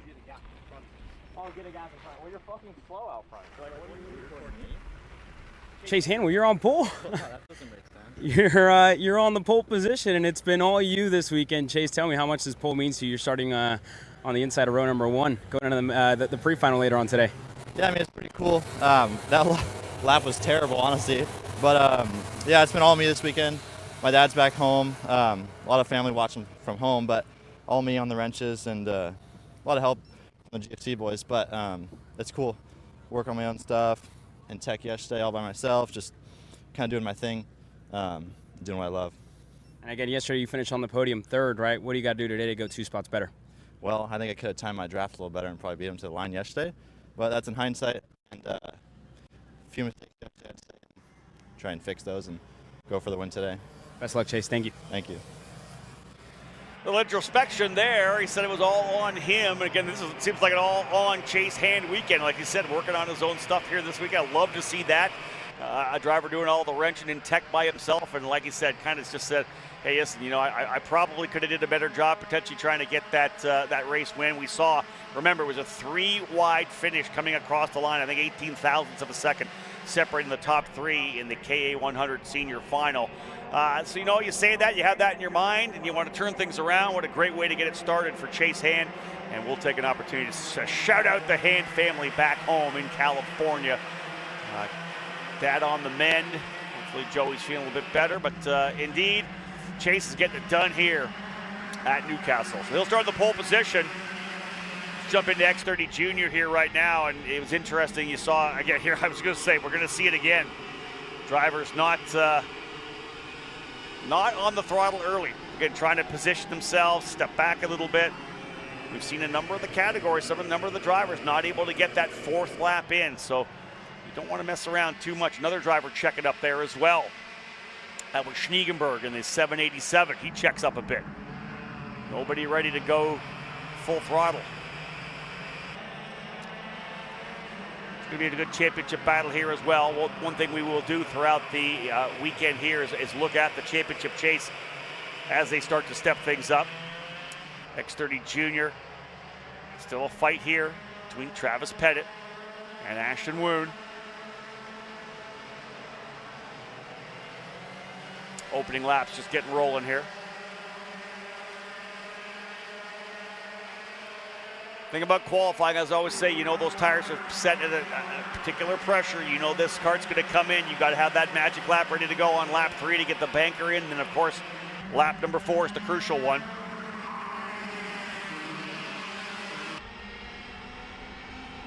Nicholas Marid goes quick on the out lap.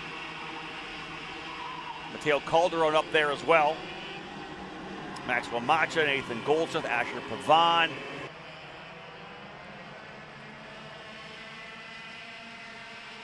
See how the partnerships form up here, the opening couple of corners. Travis Pettit, Murphy in there, Schniegenberg. Essentially the drivers you expect in the lead battle. Aston Wyatt, the 721, part of that group as well. Mateo Calderon, a 114.957.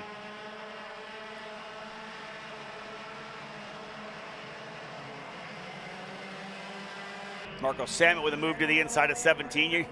You're kind of playing with it late in the run. Early, you can make that move there. You're not going to lose too much.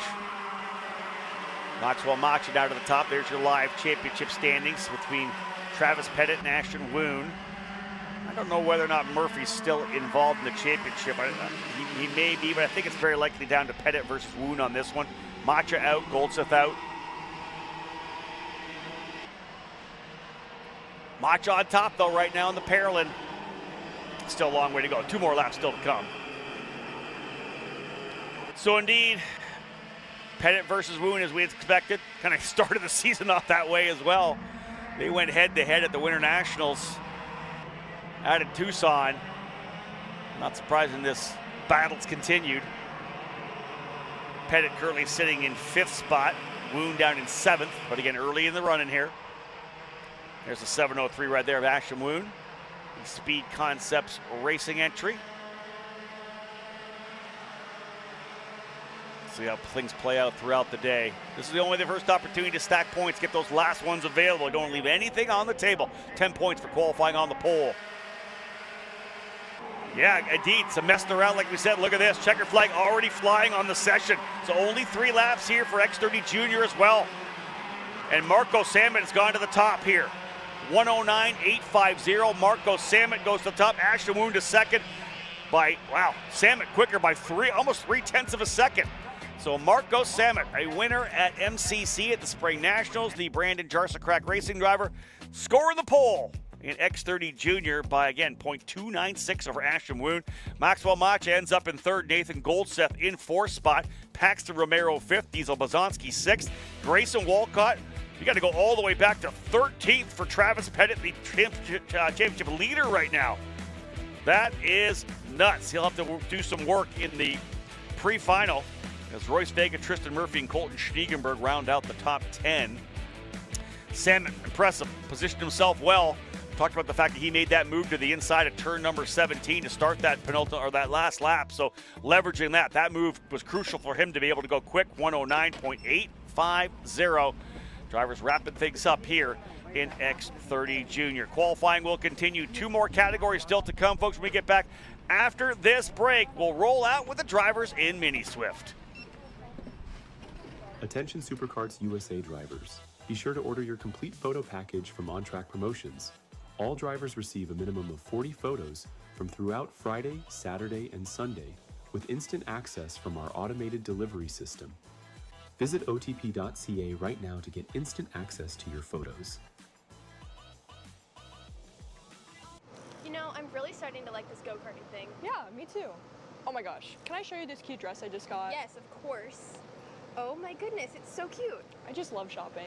I love shopping too. Oh my god. Wait, did you guys say you like shopping? Of course. Well, dude, I have the perfect place to do that at. ShopPayCara.com. At ShopPayCara.com, you can get free shipping on orders $200 or more. You can get anything you want, like MXC rims, gloves, rib vests, shoes, anything that you need, all at ShopPayCara.com.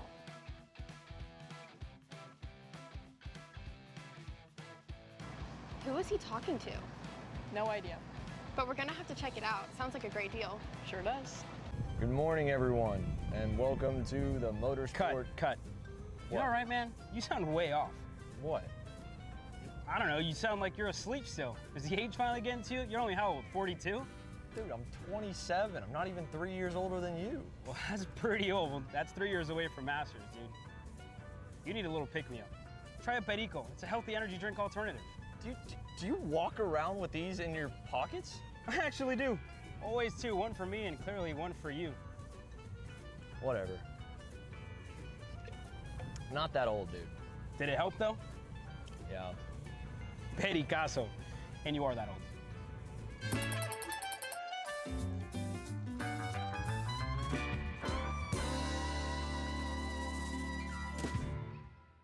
You have to fight to pull ahead, to find your edge, to do whatever it takes to make you 1/10 of a second faster, smarter, more committed than the other guy, because you've got the kind of passion that can overcome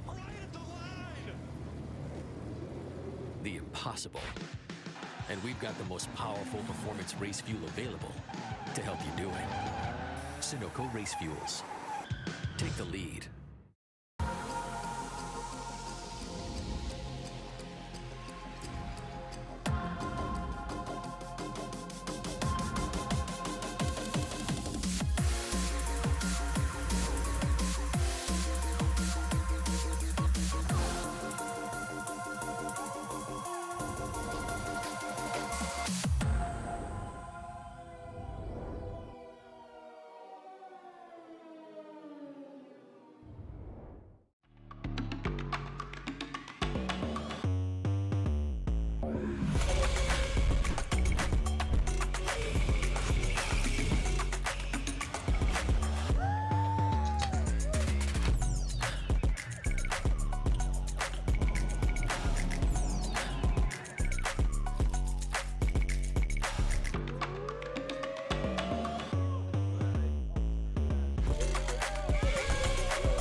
Let's go race. Come on, man.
IAMI USA West is the official West Coast importer for IAMI engines and parts.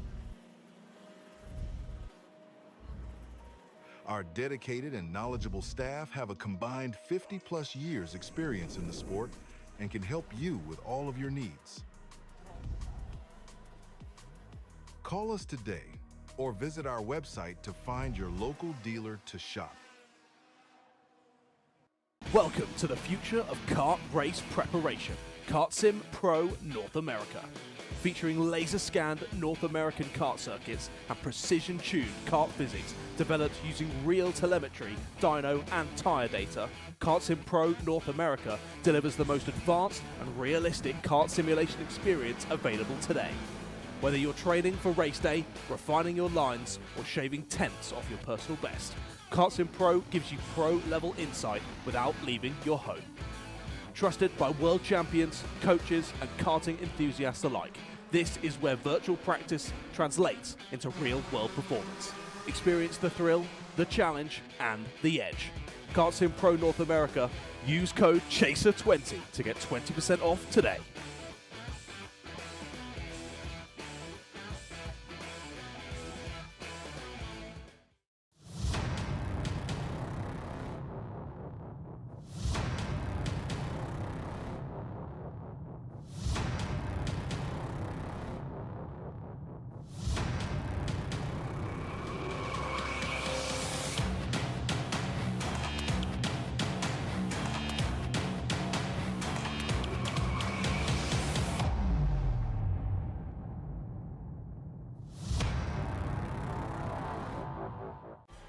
From the garage to the grid, Acceleration Kart Racing is your one-stop shop for karting.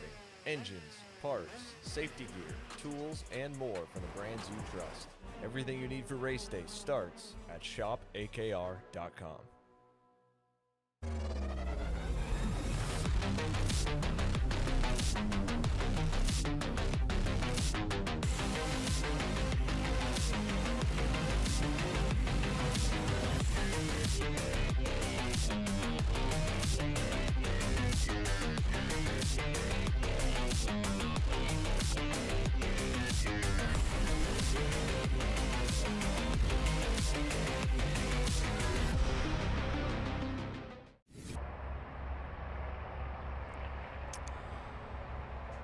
Welcome back to Newcastle Motorsports Park.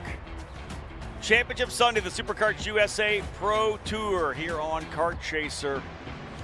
My name's Rob Howden, joined by Xander Clemens and Caleb Biesca. As the drivers rolling out here now. For Mini Swift, just 2 more qualifying sessions remain to cap off this year's qualifying for Pro Tour. And again, we've seen this happen a number of times already. Drivers not on the throttle, coming right out of pit lane. And in doing so, likely dropping themselves with the opportunity of getting that 4th lap. We've seen a number of drivers, a ton of them there in that last session, just not able to get back around because they're messing around here on the opening circuit. We'll see what happens here again. To me, with these conditions the way they are, one driver has gone all the way off of the racetrack here. That's not good for Jackson Brewster in the 199. Cold tires off the racetrack. Again, just 70 degrees here trackside now. It was 63 when we rolled in, missed this morning from overnight rain. The track continuing to rubber up. That 4th lap crucial. Be able to get the heat into your tires. Again, we're doing it big time here. These guys aren't going to get 3 laps. These guys are going to get 2 if they don't get going. A couple of drivers deciding to get right on it. See that one bolting out there. The 121 of Caden Cladera thinking the same thing. Pick up the number of the driver. The Nash driver decided to get out of there. Looks potentially like, I want to say Maddox Carlucci, maybe. So? Find it here. Yeah, Maddox Carlucci first across the line on the 130. Great call. Get going. Then we have obviously here Francisco Cladera along with Lucas Tarango there in the Nitro Kart. And then here's your fast group, or fast bunch of them. Number of contenders from yesterday. Aiden Go there making the move on Axel Gomez, who had the rough go. And there's your championship points leader, Dutch Westbrook, in the swarm here on the Bennick. Heck of a day yesterday for Dutch. Enters the day here in Mini Swift with a sizable lead in the pre-drop standings. It's the drop standings that things tighten up a little bit because it was one bad round earlier in the year for championship contender Mason Brody, who's just a tick up the road from where Dutch finds himself. And then just behind Dutch here, we've got Slate Harrell, who had a lot of speed yesterday. Brody Stoffel in the 129, who enters the day 4th in the drop standings. But still a little ways out of the points fight overall. Yeah, essentially a two-driver battle, as we know, Westbrook versus Brody. We'll see how it plays out here. Again, 10 points up for grabs. See whether or not they're going to be able to get all their laps in here. They may have just snuck it in yet. They're going to be all right. That's this first one in, I think, here. Let's get things rolling. Dutch Westbrook draws first blood. 1:19.0. Samuel Chevere, a couple tenths quicker. He'll go to P1 in the outlap. They'll get their 3. Messing around on the outlap. Westbrook making a move to the inside of the 198. Get through.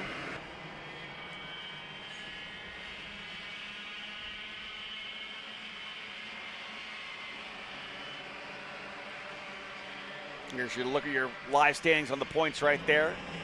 Brody just 15 back. 15 back when you take out his one low score from earlier on in the season. Dutch Westbrook has been super consistent, right? I mean, we talked as we were looking through all of the point standings coming in, a couple of classes where only 2, I believe, the leading driver in the championship had a relatively high drop. I thought Travis Pettit had one that was extremely high in one of his 2 divisions, but ultimately he's got a low drop. So both junior classes between himself and Ashton Woon, and X30 Junior between himself, Colton Schniegenberg, Tristan Murphy, especially in KA Junior.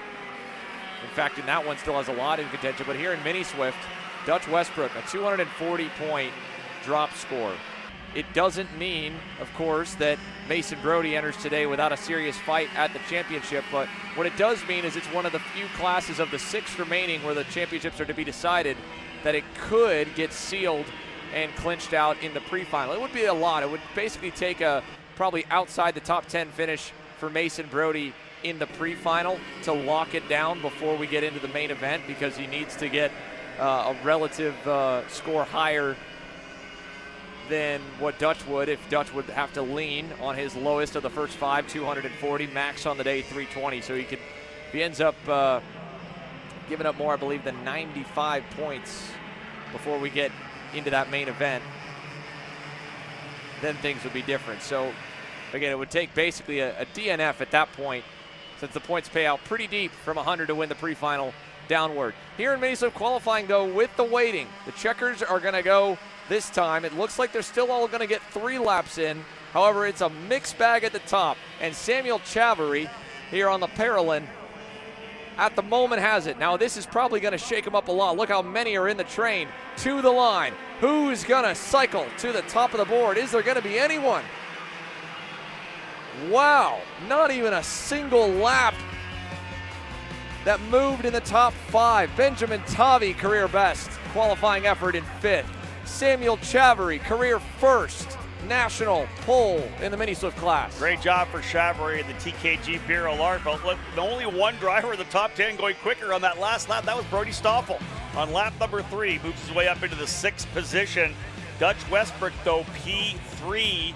So a great job there for him. Mason Brody back in 11th. So work to be done in the pre-final for the RPM driver Mason Brody if he wants to challenge Dutch Westbrook for this title. Again, lots to be done throughout the pre-final and final. But a great job for Samuel Chavarri getting that pole position. Nicely done for him. Xander Pro X30 is going to be up next. This is the man right there, the championship contention. Jake Drew looking for that first ever win for RPG, and as we know, Gus Lawrence, super impressive yesterday. Want to keep that rolling today. When it comes to innovation on the track, Odenthal Racing Products leads the pack. From the highly popular EasyGP camera mounts to our tough case to GoPro case, racers everywhere trust ORP for strength, reliability, and precision. We're proud to be the #1 engine mount manufacturer in the USA. And with our new Easy Bumper Retainer System, you won't get caught out with a failed bumper bolt again. Odenthal Racing Products. Lead or get left behind.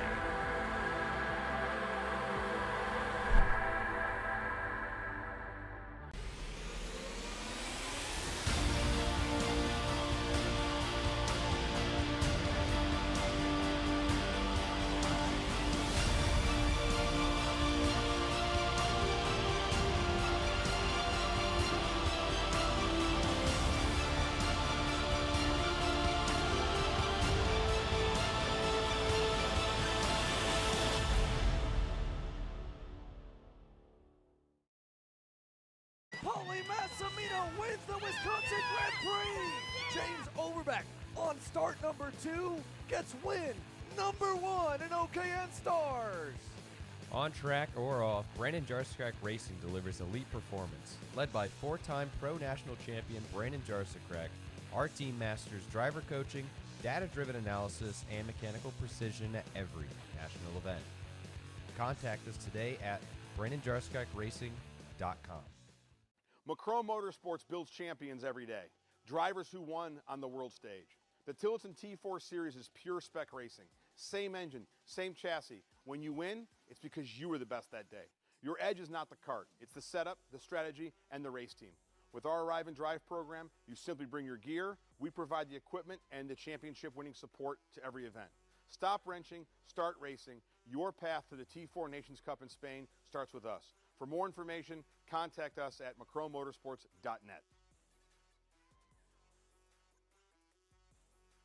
Are you ready to get behind the wheel? From Formula One to NASCAR and IndyCar, all the pros start here.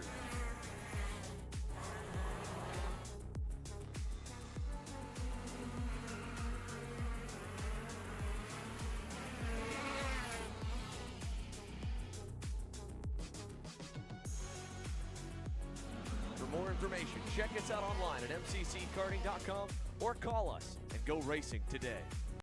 You have to fight to pull ahead, to find your edge, to do whatever it takes to make you 1/10 of a second faster, smarter, more committed than the other guy, because you've got the kind of passion that can overcome the impossible. And we've got the most powerful performance race fuel available to help you do it. Sunoco Race Fuels. Take the lead.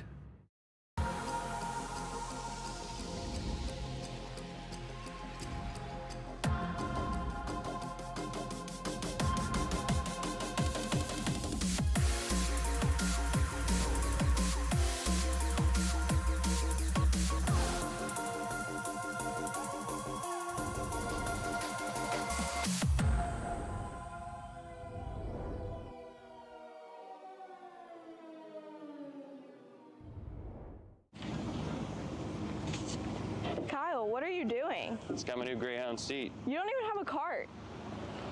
Doesn't matter. I have a Greyhound.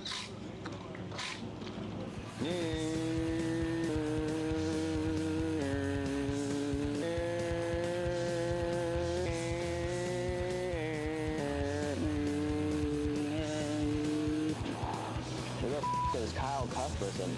Doesn't even have a go-kart. Doesn't matter.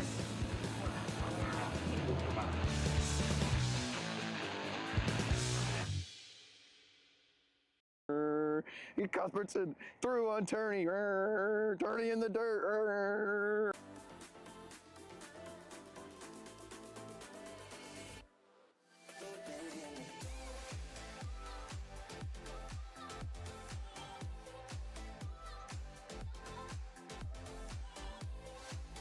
Are you looking to take the next step in your racing journey? Well, look no further than PitFit. With 2 locations in Charlotte, North Carolina and Indianapolis, Indiana, PitFit trains drivers all the way from grassroots level karting to IndyCar and NASCAR, with top-of-the-line personalized coaching to improve physical and cognitive fitness. For more information on programs, check out PitFit on Instagram or Facebook today.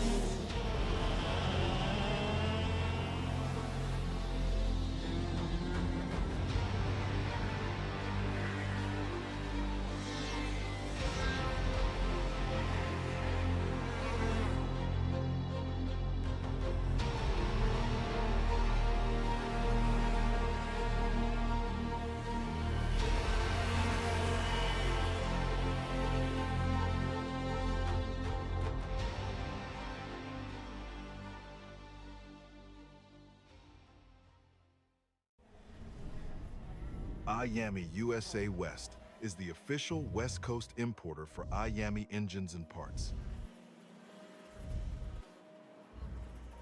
Our dedicated and knowledgeable staff have a combined 50+ years experience in the sport and can help you with all of your needs. Call us today or visit our website to find your local dealer to shop.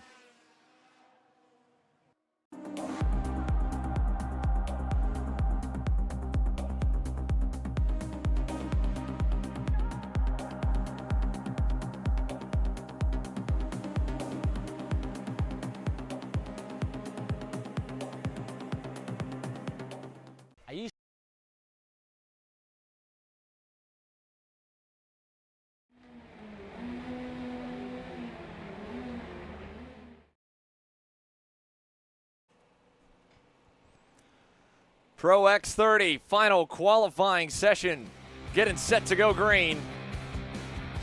The first of two groups here for the 35 driver division. Lots to talk about on the day when it comes to championships. This one looked like it might have gone away heading into the Newcastle finale, and yet a wild day on Saturday for the second consecutive year has set us up for a number of conversations here on Sunday. Drops we'll have to factor once we get into the main event. We'll be able to kind of theorize those a bit with the best 4 of 5 rounds thus far, and that's what really is going to draw the picture up, because nobody really enters today with a very high drop round. One spinner here from this first group as they've been released, all of them gunning to get out onto the racetrack as quick as they can. Two drivers looking for an upbeat Sunday.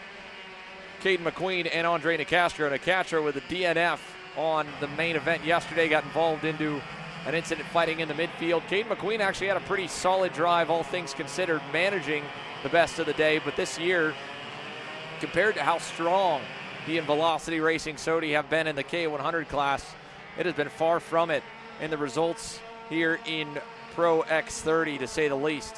He ended up yesterday 14th when the dust settled behind Hannah Greenemeyer and Peyton Anderson. He's trailing right now behind the 346 BJR machine of Hector Maturiaga, and he'll go ahead and go on by him here as they begin the opening lap. Ahead of him, though, there's certainly some notables in this group, like Davin Roberts. First one out on the racetrack here, one of the first ones below the cut line for Ryan Perry Motorsport. Second full season in Pro X30. This year still basically would have needed an age waiver. Last year was still in middle school until we got into the fall. And he has certainly been received probably better than a lot of the rookies end up in their first season. Again, rookie age, but technically sophomore year for Davin. All of his competitors, I think, have really sung the praises of this young man and how mature he has driven behind the wheel, how clean he has raced. And it shows in the championship points, which, of course, Pro X30, like Pro Shifter, has that top 10 Circle of Champions fund. And for him and his father, this family, they work extremely hard. That would be a huge impact to their racing career if they could have their 2027 campaign potentially fully funded. And again, it's still going to rely on Davin performing here today. He finds himself kind of right around that drop zone when you take into account the drop rounds on the year. He enters the day 9th, only about 20-something points safe above the Circle of Champions cut line. Jesus Vasquez Jr., by our provisional math right now, is just on the bubble, and then 13 points out the cut line after yesterday, James Overbeck, and then Donovan Bonilla. So there's a look at it. Blake Nash as well, the 5 plate from last year, not that safe when you take a drop round out of the first 5. Just to come back on Davin Roberts, you talk about getting into the Circle of Champions, that top 10 in the Pro X30 category, and I think obviously the monetary side with the entry fees and everything you get from the Circle of Champions, but just to put that on the resume as well, you look at the drivers that are around him right now, currently in the top 10 in points. You put your name in that group at such a young age. You talked about the fact that he showed that maturity, gaining the respect of the senior members of the category when he jumped in as a young driver here for RPM in this Pro X30 class. I love the fact that a driver like that could get some notoriety and put himself in a place where, hey, listen, you're considered among the top drivers in the country. Yeah, for him, his father, his mom, I mean, they are building their own engines more weekends than not. It was a heartbreaker at the Winter Series that there was a small tech infraction with the power plant that they had. A lot of it really was more so just a matter of learning on how to rebuild the X30 engines on their own to save a couple of dollars here and there to be able to get on track more, and it was the only power plant they had, so they weren't able to compete then on the second day. But he has been already inside the top 5 and on the podium at the limited number of starts over the last year and a half, going back to his first career podium in the top 5 at the Road America round for the U.S. Pro Kart Series last summer, where Paulie Massimino got his breakthrough inaugural Pro X30 main event win, 4 years removed from his crazy shootout win at the Miami Grand National Championship. But Davin Roberts will be one of many looking for their first career Pro X30 victory today. Caden McQueen, funny enough as well, he has won already.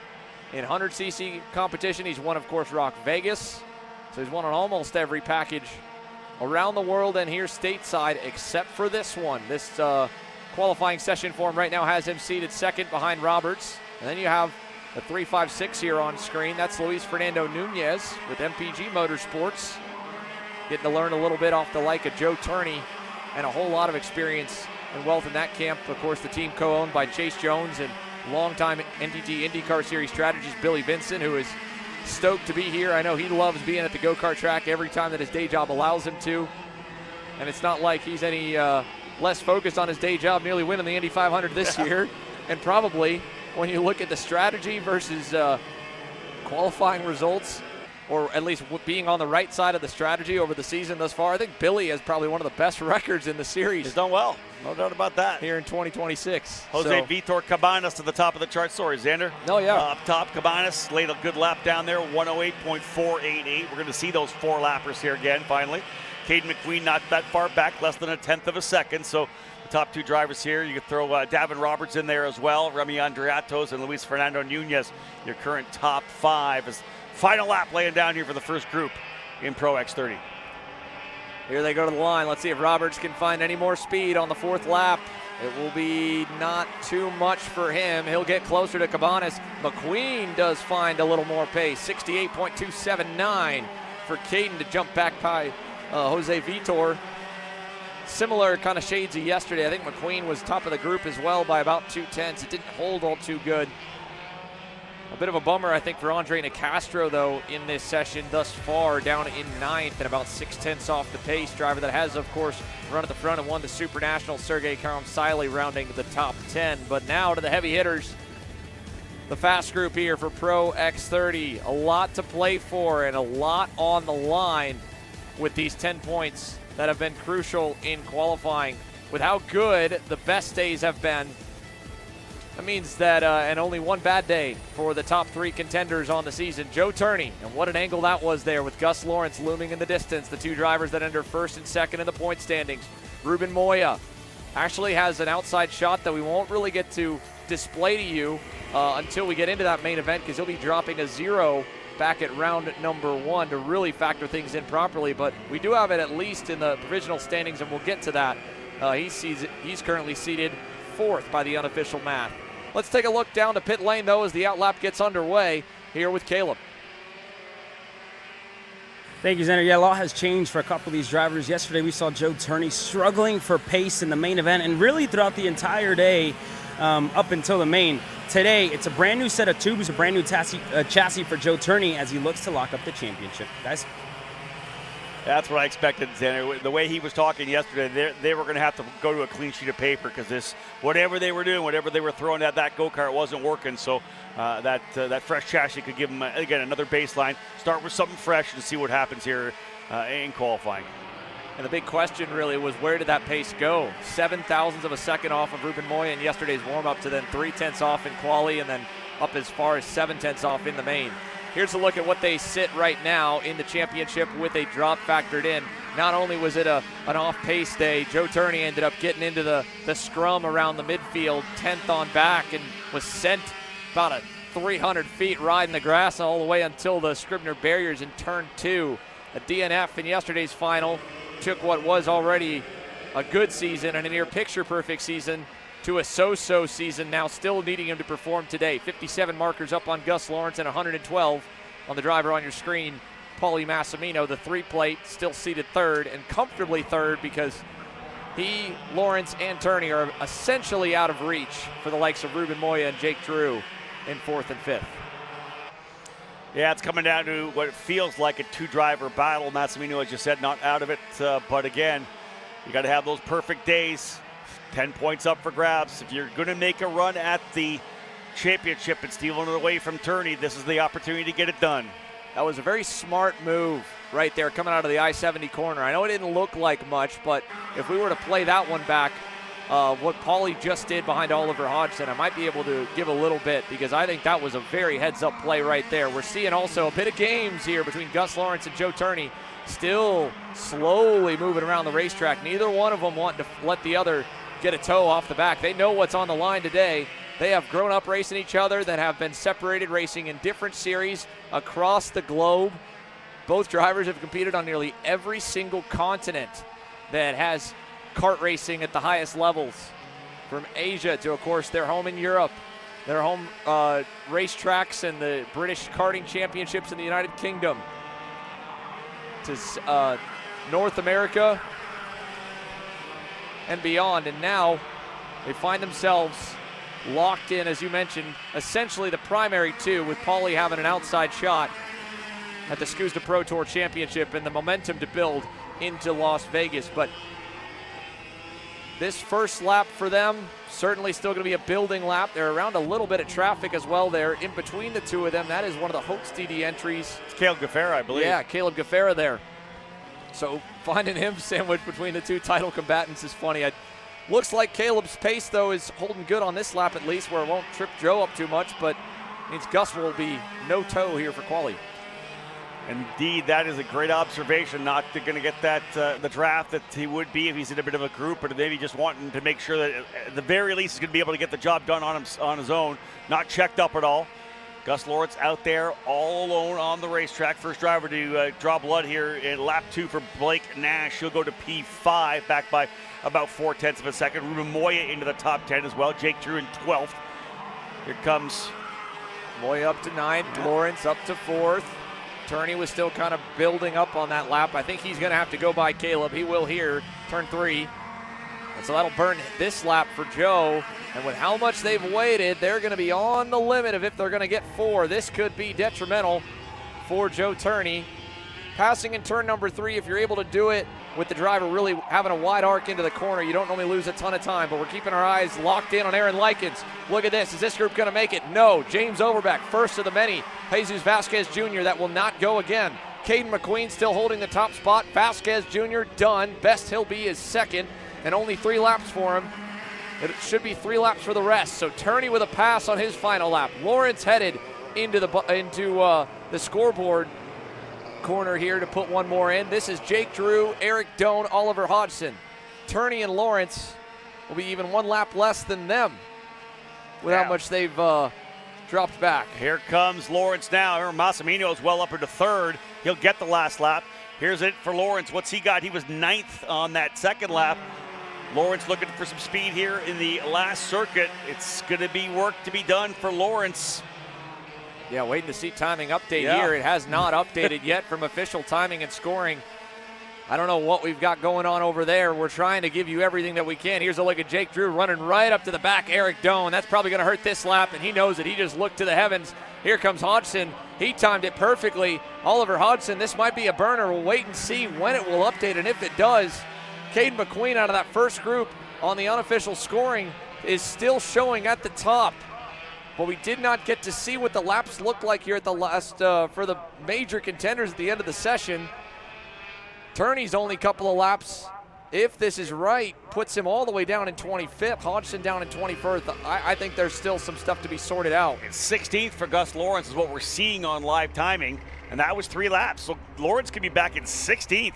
Yeah, so Lawrence must not have had the best final lap either. And we don't have a whole lot of time to think about it before we got to move on. But if this is what we've got, this would be huge. Caden McQueen on provisional pole in Pro X30 from the first group. Gus Lawrence in the middle of the pack. Joe Turney in the middle of the pack. Wow. That's not at all what I would have expected out of that session. Paulie Massimino, the best of the 3 drivers in the top 3 in points. And once again, Xander, those 10 bonus points that those drivers all need ends up on the table. Nobody takes it in that championship fight. Caden McQueen looking very good. We'll cover it more. Racing now on the other side of this break, folks. It's time to get after it for the final day of action from Newcastle. Are you stuck with your kart racing? Not sure the ideal kart setup? Or going to a track for the first time? Well, Kart Class has the answers for you. Our online portal has a wealth of experience and knowledge to help your kart racing.